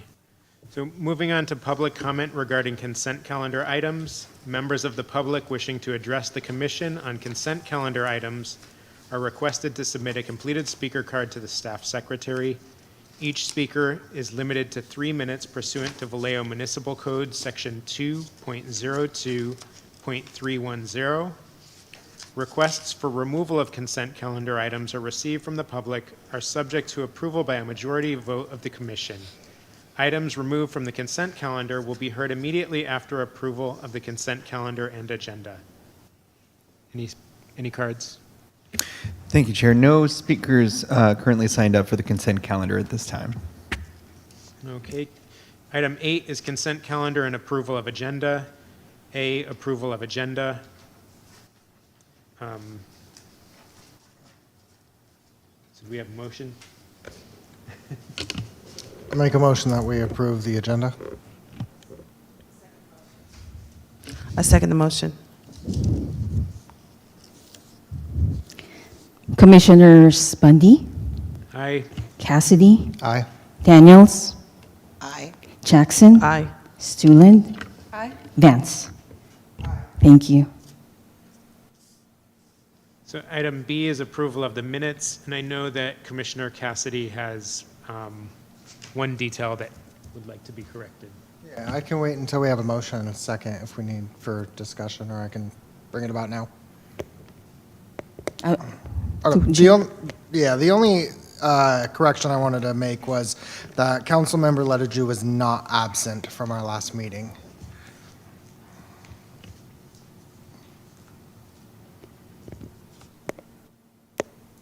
Okay, thank you for that note, we will correct the minutes, and then we will take it back at the next meeting, if that's okay, through the chair. Okay, so we'll hold on item B Yeah. until the March meeting. Thank you, Chari. So action calendar, item 9. Notice members of the public wishing to address the commission on action calendar items are requested to submit a completed speaker card to the staff secretary.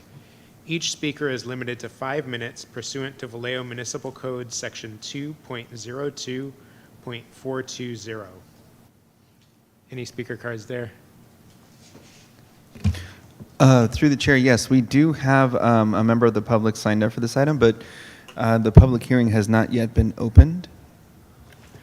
Shari reminded me to do that. We're going to open the public hearing. Thank you, Manny. I have it written on my sheet. The speaker for the item in question is Jose Carizales.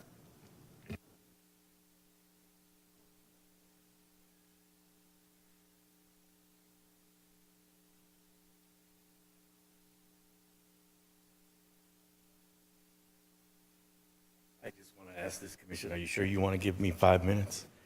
Because I can do that in an hour. Joey, it's municipal code.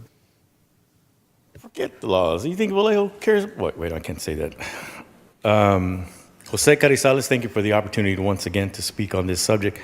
As I was reading through the today's agenda, I happened to read through this. I don't usually read it, but anyway.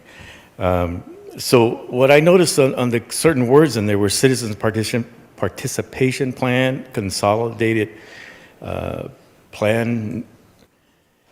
That to me kind of gave me the idea that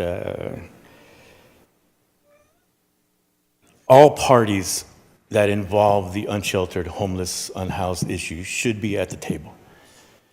What I mean by that, in my 10 years of advocacy, passionate advocacy, sacrifice, 4 days staying in the hospital for a heart attack, none of us, as the unsheltered population, have ever been asked to sit at the table for our opinion. And now we have a 2-year Vallejo Homeless Union. We should be asked for our opinion on what our thoughts. I'm co-chair of the Lived Experience Committee here in Solano County. We've been in existence for 4 years. We have not been asked. We meet once a month, the first Tuesday, of every month from 1 to 3. We have not been asked for our input, for our opinion. Who better to discuss the issue than those who lived it? My young friend here, Chair Bundy, we've had many conversations. He has a vast good knowledge because he's there. He's in it. He's in the weeds, so to speak. He has been to encampments. He has seen. He has that first contact with them. I have lived experience. I lived through those doors. Through those doors, you walk across where that gentleman, you can see that. I stayed in that little corner of the library for 2 years, 14 through 16. And that's my lived experience besides the interaction of living and community, family of my unsheltered friends. We have not been asked to help create and formulate a workable, competent, expert-filled plan. Wouldn't we be the experts in this situation? We have to deal with not being doc ready. We have to deal with nonprofits not following up when they do the intake. We have to deal with the displacements in the city of Vallejo twice a week for the last 10 years since I've been out there. Not for the pause, they would be out there right now. I took pictures recently of one, but I won't talk about that. I think that the value of who we are should be respected. It is offensive to me when I hear policy is going to be created and I read it in the agenda. I talked to the union president of Vallejo Homeless Youth. She wasn't contacted. I contact my co-chair, the Lived Experience Committee. She wasn't contacted. I definitely am not going to be contacted. I already know that. But I would ask respectfully, humbly ask this commission to incorporate the concept or the idea. Start the process now. It hasn't been done in 10 years. As far as I know, being passionately involved, speaking, being a part of this commission, speaking in front of city council, speaking in front of committees that involve the unsheltered homeless issue. We are not respected in this town. We are displaced twice a week. Since November 1st last year up until today, there have been 6 deaths. 6 of my unsheltered friends have died. You only know of 3 in the newspaper. I can show you texts of 3 more in my phone. I just feel like our voice means something. Time. Our voice is important. The first step to helping is to understand. If we can help understand this issue, besides the lived experience, besides the work experience, those of us who've lived in that hard cement with an inch of not plywood, what's that? Cardboard that I would get from the garbage cans that are out there, and then I have to hide it. You know that water fountain that's right there? I used to hide it behind there because there was a big planter there. 4 pieces that made it about this thick. That was my insulation from the cement. Without me telling you that story, you would not know. Maybe my Chair Bundy would know that, a part of what that story is about. The first step to helping is to understand. How can I help you understand? Ask me. Ask us. Invite us to the table. Respect our voice. Give us an opportunity to help. Wouldn't you want that opportunity to help from experts? A moment of personal privilege. I would put up my resume, pat myself on the back against anybody in Solano County of my activities. 2 times a speaker at a national conferences, a lived experience conferences last year. Co-chair, lived experience. Co-chair of the Coordinated Entry System, CSC, with DeAndre Richard. And that's through Housing for Solano County? Yes. And then I'm also the secretary for the tripartite, the TAB committee. Shari, can we, I think Joey brings up a good point. One, the meetings are public, right? In some way, there's a public announcement that happens for the meeting. But I do think you bring up a good point in that we don't formally invite people and entities to the meeting. Is it possible to add Housing for Solano County to the email notification list? And then you mentioned the homeless union in Vallejo. Like, right, I think that it is important. This commission is only as engaged and effective as the people that are out here. And you've been to a number of these meetings, and you've seen how many and how few people show up, right? The more people that show up, the more dialogue, the more effective this commission can be, right? This is a commission that really will thrive on community engagement. Do you have ideas for forums or ways that we as a municipality can get that message out there better? Well, first of all, and thank you for that observation. First of all, I would believe that it is important to have people with lived experience in whatever capacity to be appointed to these commissions. That's first. Second of all,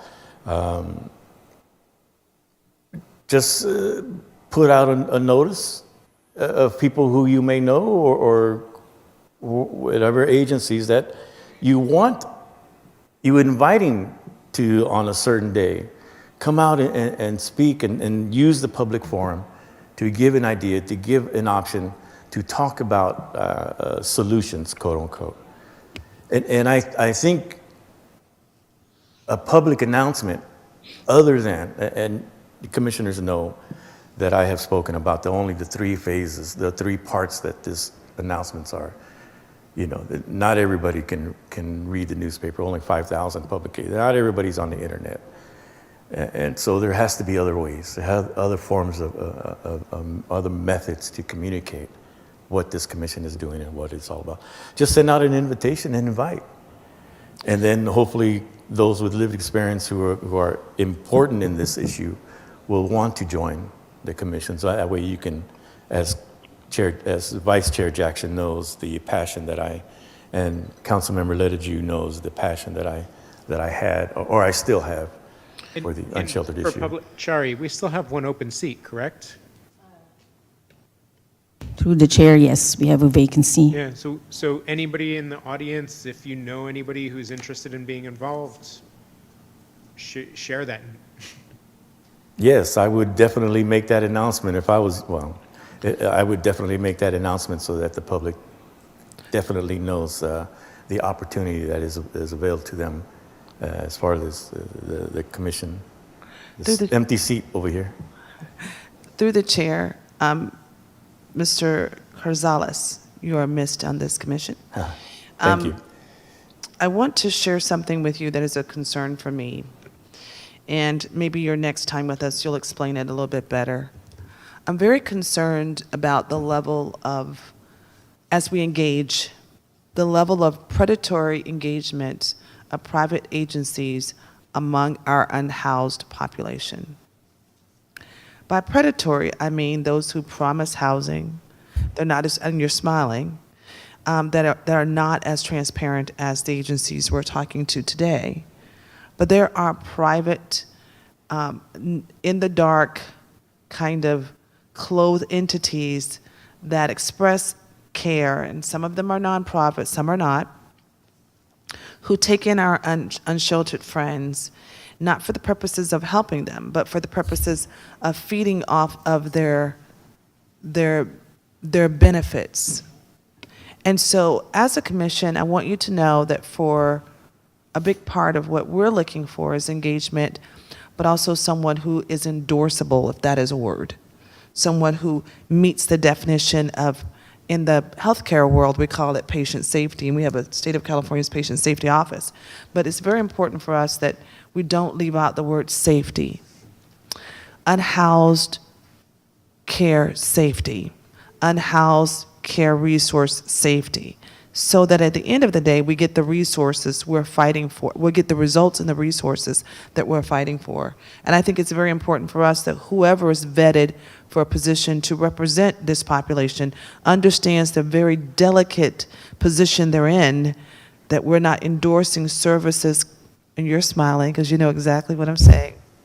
We don't talk about that enough, but I want to make sure that's on record for me, having experienced it firsthand myself, and promoting not knowing at the time and then not seeing the level of quality or life that should come out of these programs. If I may, Thank you, through the chair. through the chair, I'm sorry, I shouldn't say that. If I may respond to that great insight from Vice Chair Jackson. Because of the knowledge that I have in this unsheltered issue in the city of Vallejo, I cannot directly answer what you just commented because of the knowledge that I know, because of the nonprofits that I know who are engaged in that shameful, offensive activity of using my unsheltered friends for money. And my naivete in the beginning of my journey, 2014, 2016, I didn't really see it. But the much as I involve now, as much as I involve with my unsheltered friends when I walk out to the encampments and I talk to them directly, and then I go to these meetings and I hear these agencies talk as if they're the God of all agencies helping my unsheltered friends. I'm sitting next to my brother Dre, and I'm pounding the table. What is this person saying? What bunch of liars they are. Because I know. I talk with my friends, and I see it. And I have to be careful. I'd be happy to talk private about it, but I have to be careful. It is out there, and that's what's... A slogan, Joey? I'm sorry? Can I give you a slogan? Right, so some of my introduction to this work was with an organization in the Bronx called Picture the Homeless. They used a community organizing model to really, their whole board, their whole organization was unhoused people. And one of the slogans they used was "Talk with us, not about us." I will use that slogan. Right, it's concise. And I would put it Talk with us, not about us. I would put it in right? the window of the City Hall. Talk with us. When the City Hall so-called leadership in this issue walk into this glorious red building, talk with us. Are you afraid of us? Because we look different? Because we wear dirty clothes? Because we stink? We smell? Because we haven't taken a bath in 6 months? Because the city won't provide us a shower? Through the chair, we do have another member of the public that would like to speak. Manny has always been my savior because he says my last name correctly. Gracias, amigo. I told you I can do it in an hour. I appreciate your questions, and thank you very much for your concerns. Next speaker, Brianna Rogers. Hello, I'm Brianna Rogers. I wasn't going to speak tonight. I was actually coming to observe the commission and its function, but I'll introduce myself. I've been a Vallejo resident for 3 years now. I bought a house here in 2023. First-time homeowner. I was so excited. I did utilize CHDC to get a homeowner's down payment sent to my escrow. I'm very connected with programs and how to utilize them. When we talk about a housing issue, there's been many years of my life that I have been housing insecure. I emancipated from the foster care system back in the late 90s. I know I look young, but I'm 45 this year. At that time, they didn't have policy, right, for universities to keep them open, right, for former foster youth. When they shut down for the holidays, you had to go home, and I didn't have a home, right? So I've navigated getting fake boyfriends and see if can I stay with you for the holidays or whatever, right? Until I got a Section 8 voucher. Then I got a Section 8 voucher when I was around 19 years old. I was a teenage mom, and that allowed me to get a Section 8 voucher. And I had my Section 8 voucher all the way through 2020, I want to say, until I got my career at the San Francisco Foundation. And so my trajectory has been very untraditional, but I just want to say that I remember utilizing a lot of these programs, utilizing a lot of reentry programs that are supposed to help you. Some of them are horrible. I don't understand why they get funding. Even me sitting and working at the San Francisco Foundation now, I see up close sometimes good nonprofits and not so good nonprofits, right? I've had the privilege of working with several nonprofits here in Vallejo. As I'm digging my claws deeper into the system of Vallejo. I'm from Berkeley, by the way, so things are just much different here. And I realized that there's a lot of talent. There's a lot of innovative leaders and thinkers. Folks are kind of working isolated and not necessarily cohesively. I really just want to double down on utilizing residents who have personal lived experience because obviously I want to say we and they are the experts when it comes to housing solutions. I think the folks who have navigated the position, like the problem from the system itself, from the beast in the belly of that issue area, I think are most poised to come up with some solutions. I know as I sat there, I thought about just innovative ways that you could utilize the funding. I don't necessarily know how much the funding is, and I had a question if that was available. Knowledge? No. No.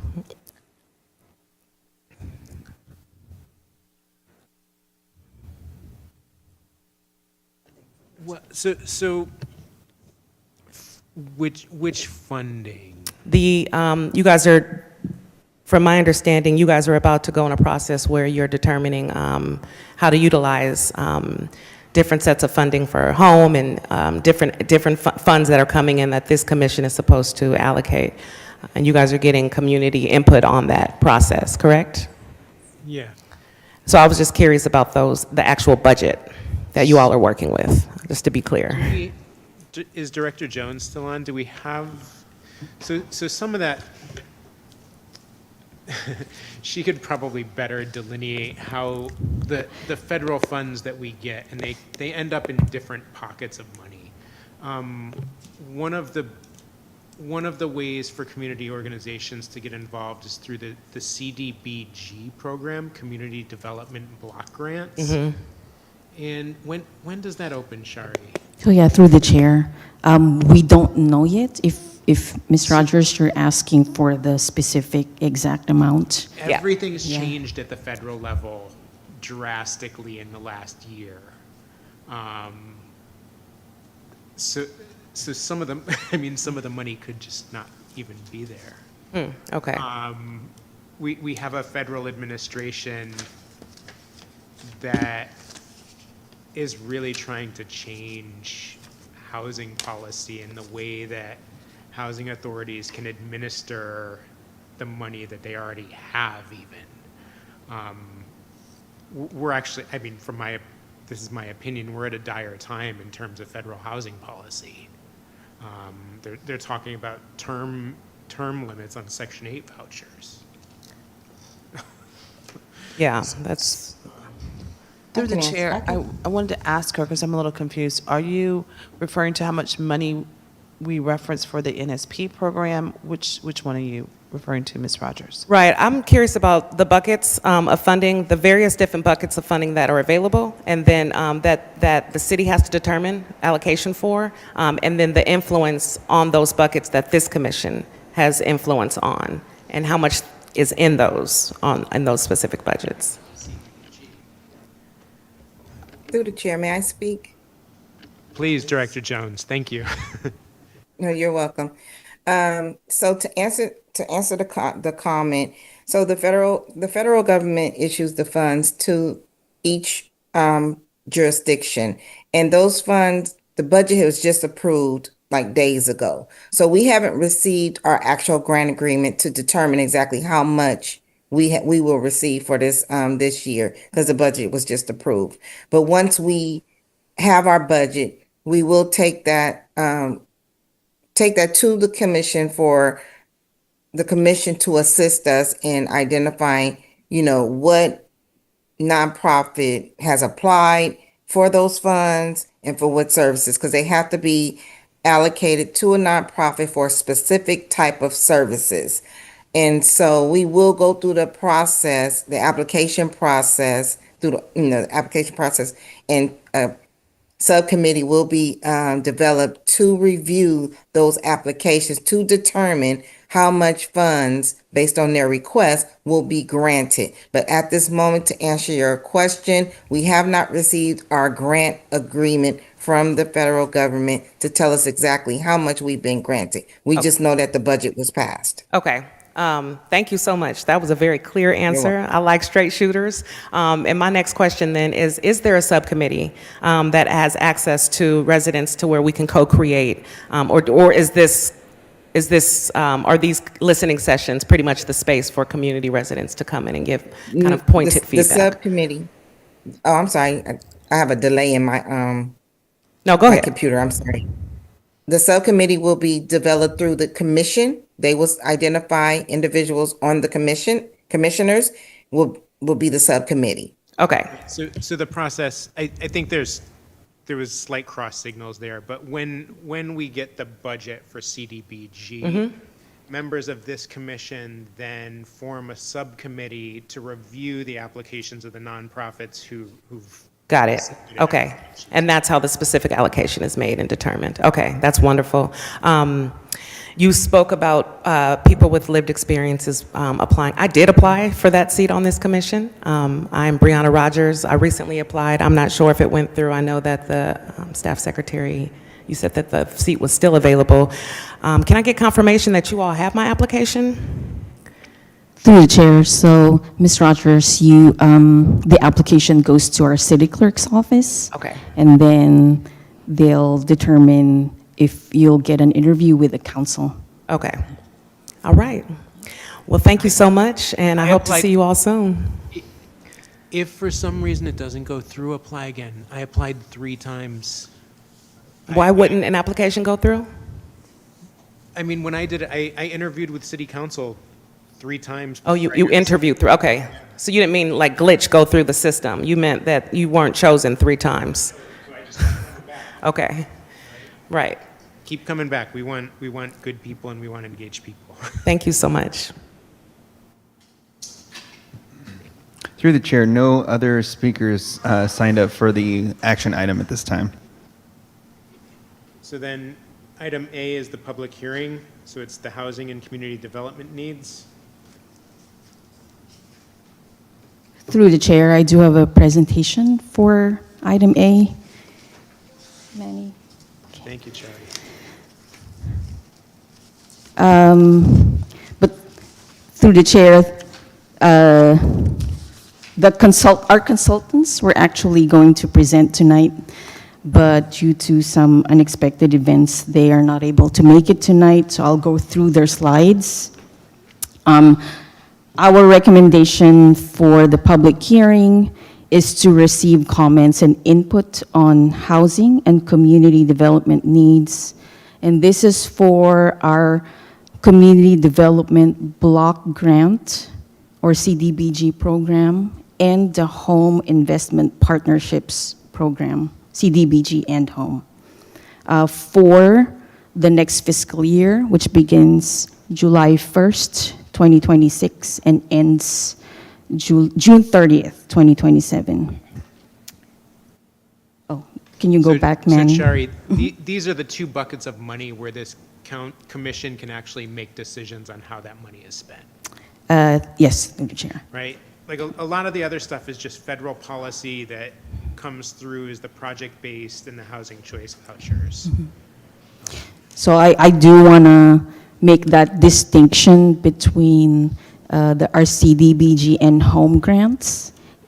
It's different from the Section 8 or the project-based vouchers. So those are 2 separate branches in our department, the way we manage the grants. Why are we having this meeting, this hearing? So any grantee that receives HUD funds, like for programs like CDBG and Home, we are required to adopt a citizen participation plan, which Mr. Carizales just brought up. So it is a plan that sets forth policies and procedures for citizen participation. Come here. So, Oh, sorry. so as the city of Vallejo, we receive annual funding allocations for CDBG and Home. Therefore, we must conduct this public hearing. It is a requirement of our city's participation plan. So I know Vice Chair Jackson is big on educating the commissioners, so I just wanted to give a background on CDBG and Home, consolidated plan, annual plan, and this hearing. So again, every year we get CDBG and Home funding. If you get these fundings, HUD requires the agency or the city to create what's called a consolidated plan. So it could be a 3-year consolidated plan or a 5-year. In our case, we do a 5-year, which started 2025 through 2030. So we are currently in our first year of the for short, it's con plan. So we're gonna talk about the second year of the con plan. So in the big 5-year con plan, each year there's 5 annual action plans. So that's what in that con plan, so this is what we're doing right now. This exercise is to hear what the community comments are for the second year of the con plan. So we're having it now because the deadline to submit the annual action plan to HUD is 45 days before July 1st, which is May 17th. So the way our consultants did this analogy is very good. So the pie is the whole nation, and the filling is how much money each community gets. So next slide, Manny. So the way HUD determines that, it's a certain formula.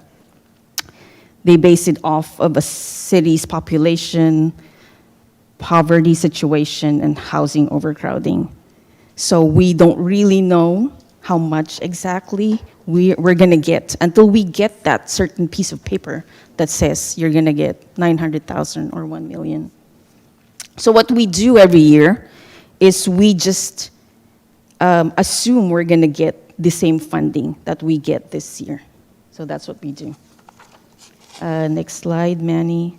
So we have been receiving CDBG since 1988, home since 1992. So this is a chart of how much we received. This year, we got 991,521 for CDBG. So we're gonna assume we're gonna get the same for fiscal year 26-27. And then for home, next slide, Manny, we didn't get any funding because there was a voluntary grant reduction, as the commission knows. We, I believe, may get some funding for home this year. So again, we're not sure, but based on the amount that they've not given us, there's a certain amount, then we just calculate. I believe we're gonna get some funding this year. Next slide, Manny. So I know there were, this is kind of a good news because the transportation and housing and urban development and related agencies have just recommended level funding for both CDBG and home.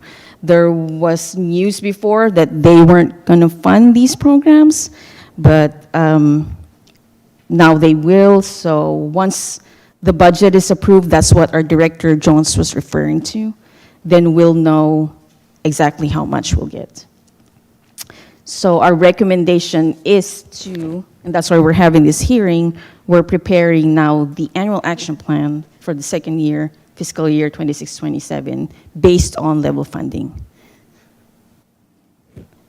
Who we serve, especially for these funds, we are required to serve low and moderate income persons, and this is based off of the area median income chart. It has to be 80% or less of what they call an AMI, area median income, which HUD determines once a year.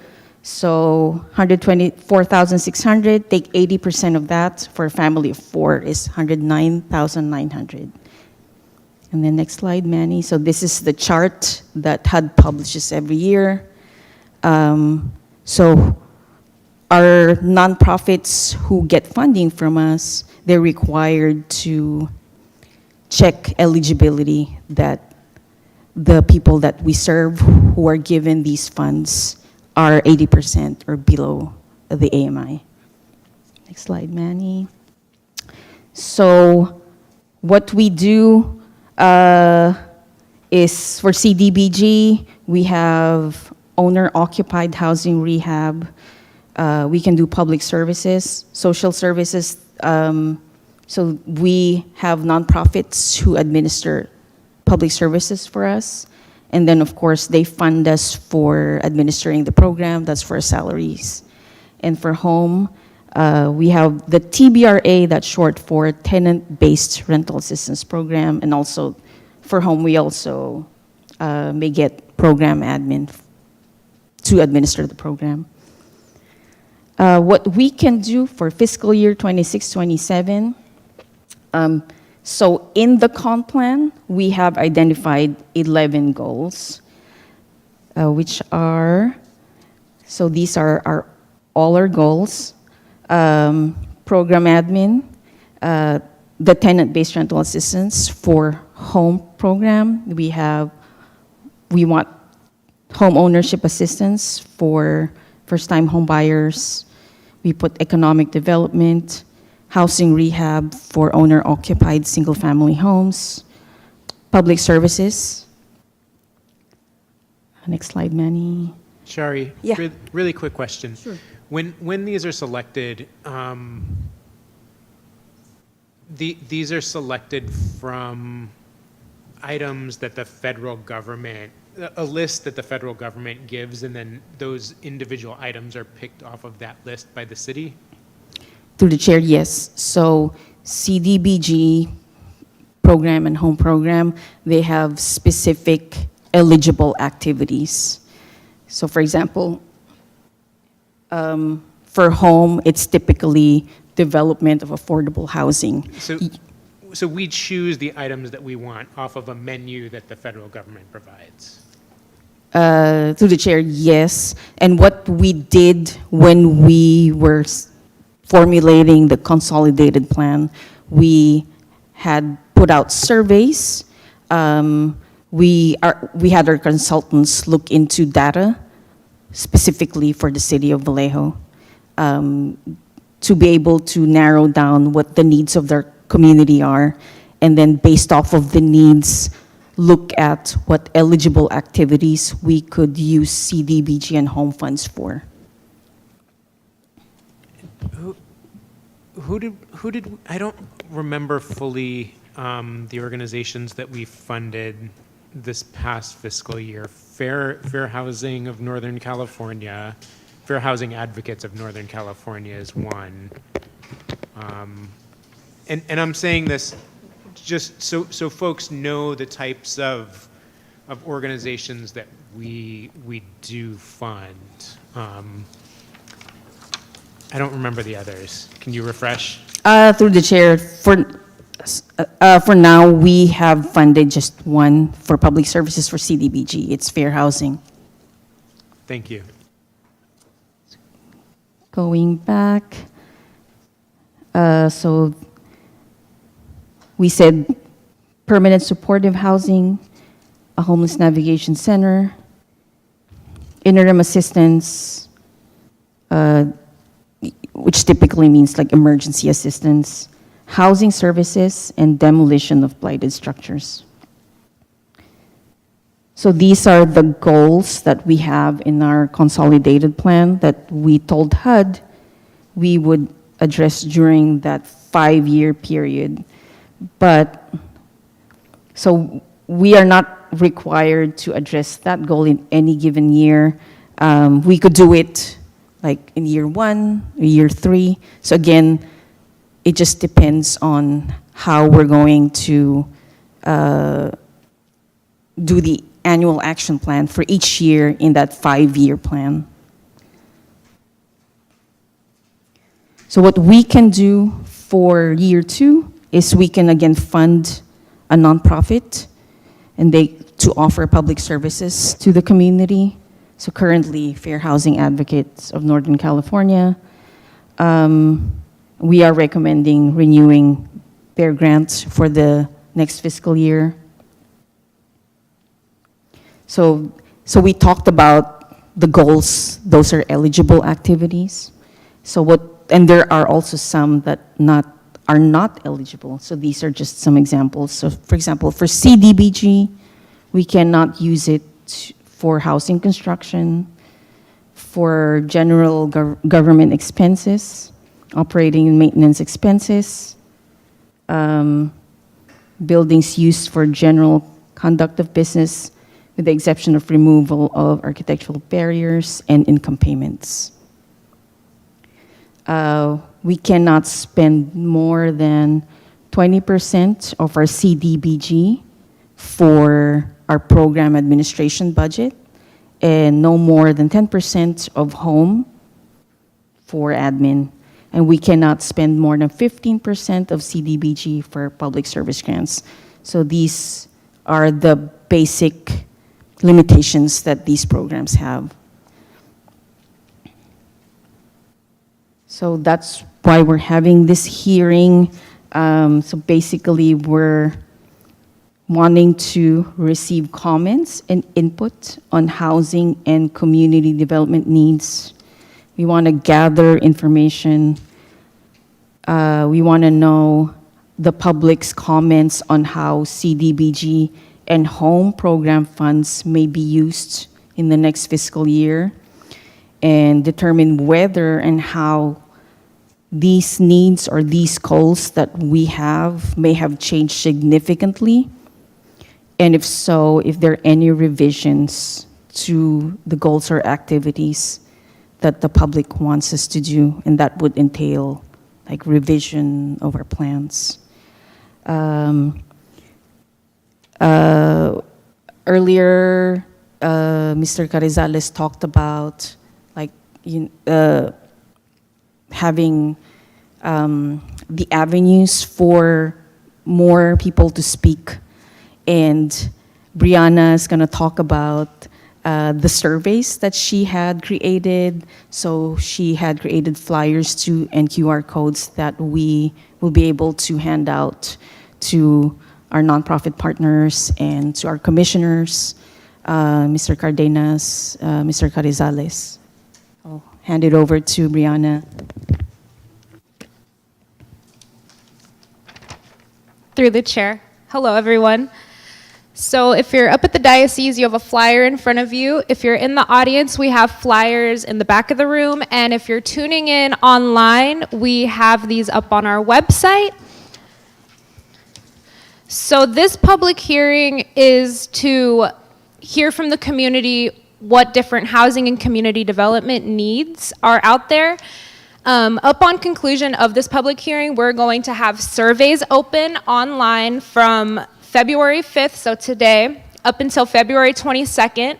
And any community member, any community stakeholder, that means like any nonprofit business, anybody who lives in Vallejo, cares about Vallejo, can take these surveys. There's a series of surveys. You can select which ones you want to take. And the goal of these is to just collect data, understand what people want to see in the community, how they want us to spend our money. And as Chari said, we've designated goals for the 5 years, but these community surveys will help shape how we're going to spend the money in year 2, which is going to be fiscal year 2026, 2027. Right now, the plan, we have them up on our website. They're also going to go out social media, Vallejo Weekly. I'm going to physically post the flyers at the Housing Authority. I'll see about getting them up at City Hall as well. And I have a spreadsheet of organizations, local businesses, nonprofits, where I'll send these out to them as well so that they can give them to their clients, give them to friends, family. So I encourage you to take any flyers from the back. And you can also comment. You don't have to take the surveys. You can also comment via email. You can drop off a document, a paper at the Housing Authority saying you're leaving a public comment. So if you don't want to take the surveys online, you can also send us a physical written comment. You can email me. Thank you. And Manny, there's a final slide from our consultants. I just want to, so what you need to tell us too are what do you think are the barriers to affordable housing in Vallejo, and what, if anything, can be done to mitigate those barriers. Last slide. Again, like what Brianna has just mentioned, your comments, we will take them, we incorporate them in the annual action plan. You can email our director, Alicia Jones. me, Chari Francisco, housing@cityofvallejo.net. Brianna has her email address in the flyers too. And you can scan the QR code. It will take you to the surveys. Through the chair, I'd also like to add that upon conclusion of the surveys, what happens, we don't just take the comments and throw them away. We take the comments and we use them to shape a draft plan, a draft annual action plan, and then we come back and we'll have another public hearing where you all can take time to review the annual action plan and comment on it, see if anything needs to be changed, and speak up. Thank you. Thank you.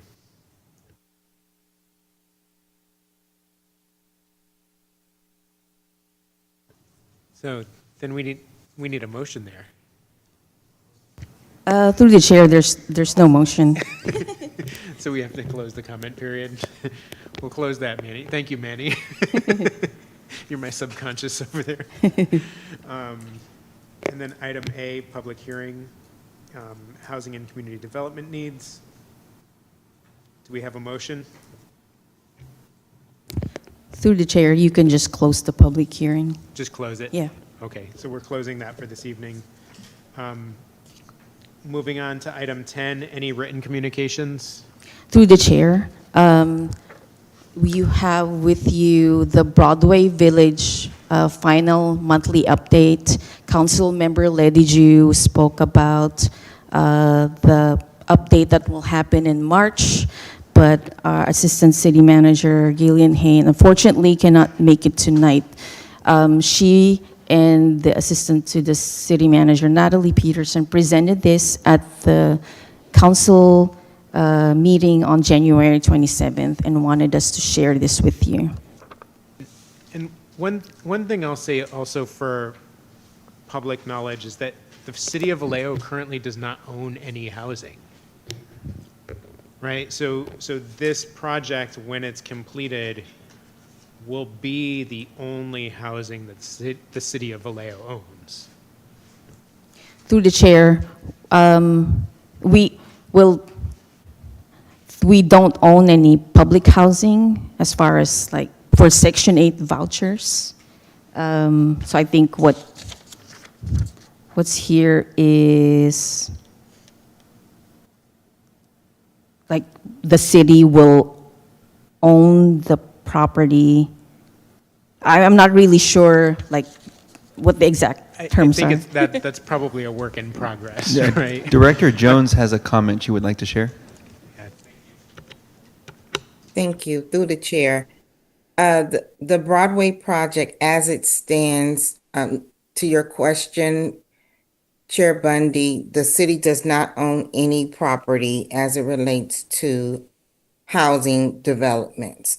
The Broadway project is not currently owned. Once it is all said and done, the Broadway project as of today is 99% leased up and is still owned by Firm Foundation with an owner and operator as Shelter Inc. The city has not decided to take ownership at this time. We do not have an update on that particular part of ownership as it relates to Broadway. And once we find out, we'll let you know. Through the chair, Director Jones, Yes, ma'am. could you remind me again, how many of our vouchers did we give to this project? This project has 46, now 47 units.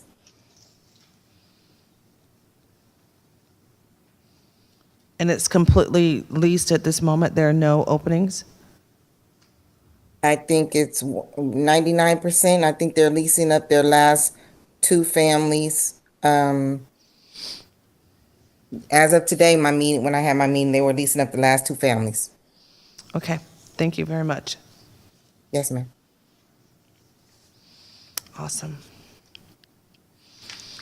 I want to go back for just a second to my comment, Commissioner Bundy, through the chair.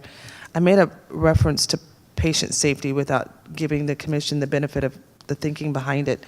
The thinking behind it is due to the reports we received from the emergency medical team here in Vallejo, our ambulance services, our 911 services, about the number of unhoused who are living somewhere but in need of what's called lack of care medical services. So that's not a random comment I made. I made a comment about the number of residents that are housed who receive calls because they're not in care, not doing patient adherence, which is a fancy way of saying they've not taken their medication. And so I'm very, very focused on the fact that we look at vetted organizations or qualified entities as we're making this discussion. We're not talking general to everyone, but specific to those who qualify to do the work. Thank you, Chair Bundy. Thank you. And Director Jones, thank you for your ongoing clarity and clarification.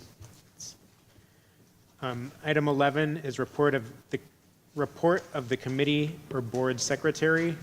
Report of the secretary. Yeah, through the chair, I want to repeat again that we do have a vacancy in the commission. The application period is open until 5 p.m. Tuesday, February 17th. It's application forms and supplemental questionnaires are accessible through the city's website, at City Hall, by emailing our city clerk, or her name is Dawn Abrahamson. Applicants must attend the interview to be considered for appointment on a commission. So application interview dates are to be determined.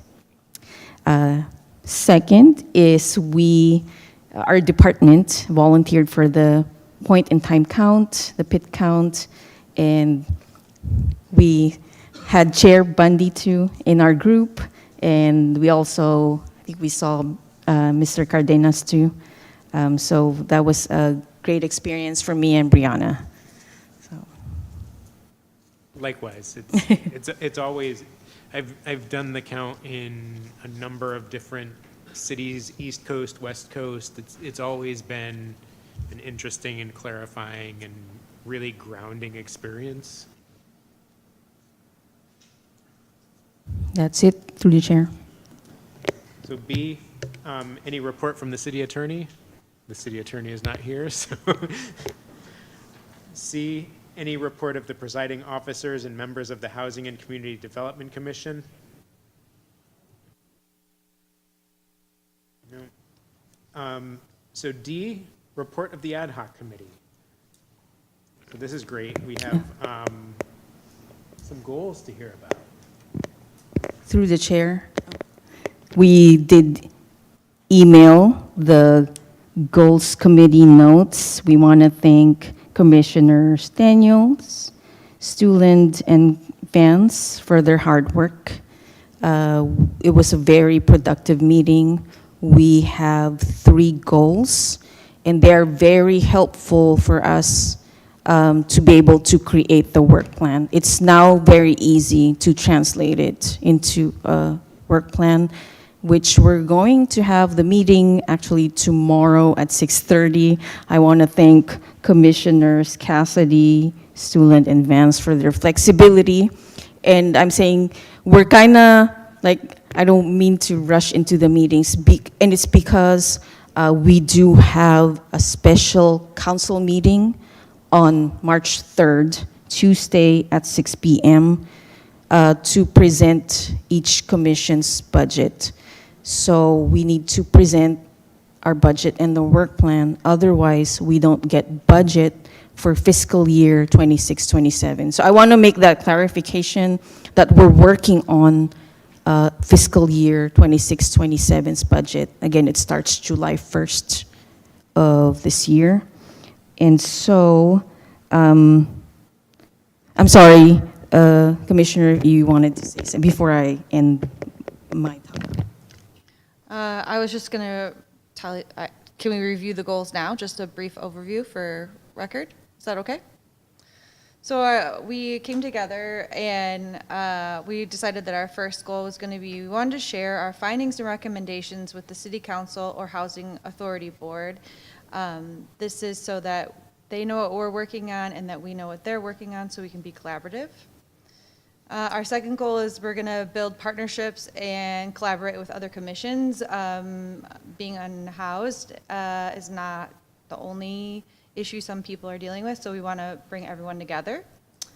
And our third goal is to develop a comprehensive understanding of the HDC department programs and budgets, just so that we all know what we're voting on and how we can support the community. Thank you. Yeah, thank you. And that, just extending another thanks to that committee. Item 12, any other items? Oh, through the chair, I'm sorry. I would need the commission's help tonight to form the budget committee because again, we're kind of in a tight deadline for the March 3rd special council meeting. If we could have the volunteers for the budget committee, and if I wanted to make sure they're available by next week to meet. Do we have volunteers? I'm available some next week. I'm available some next week.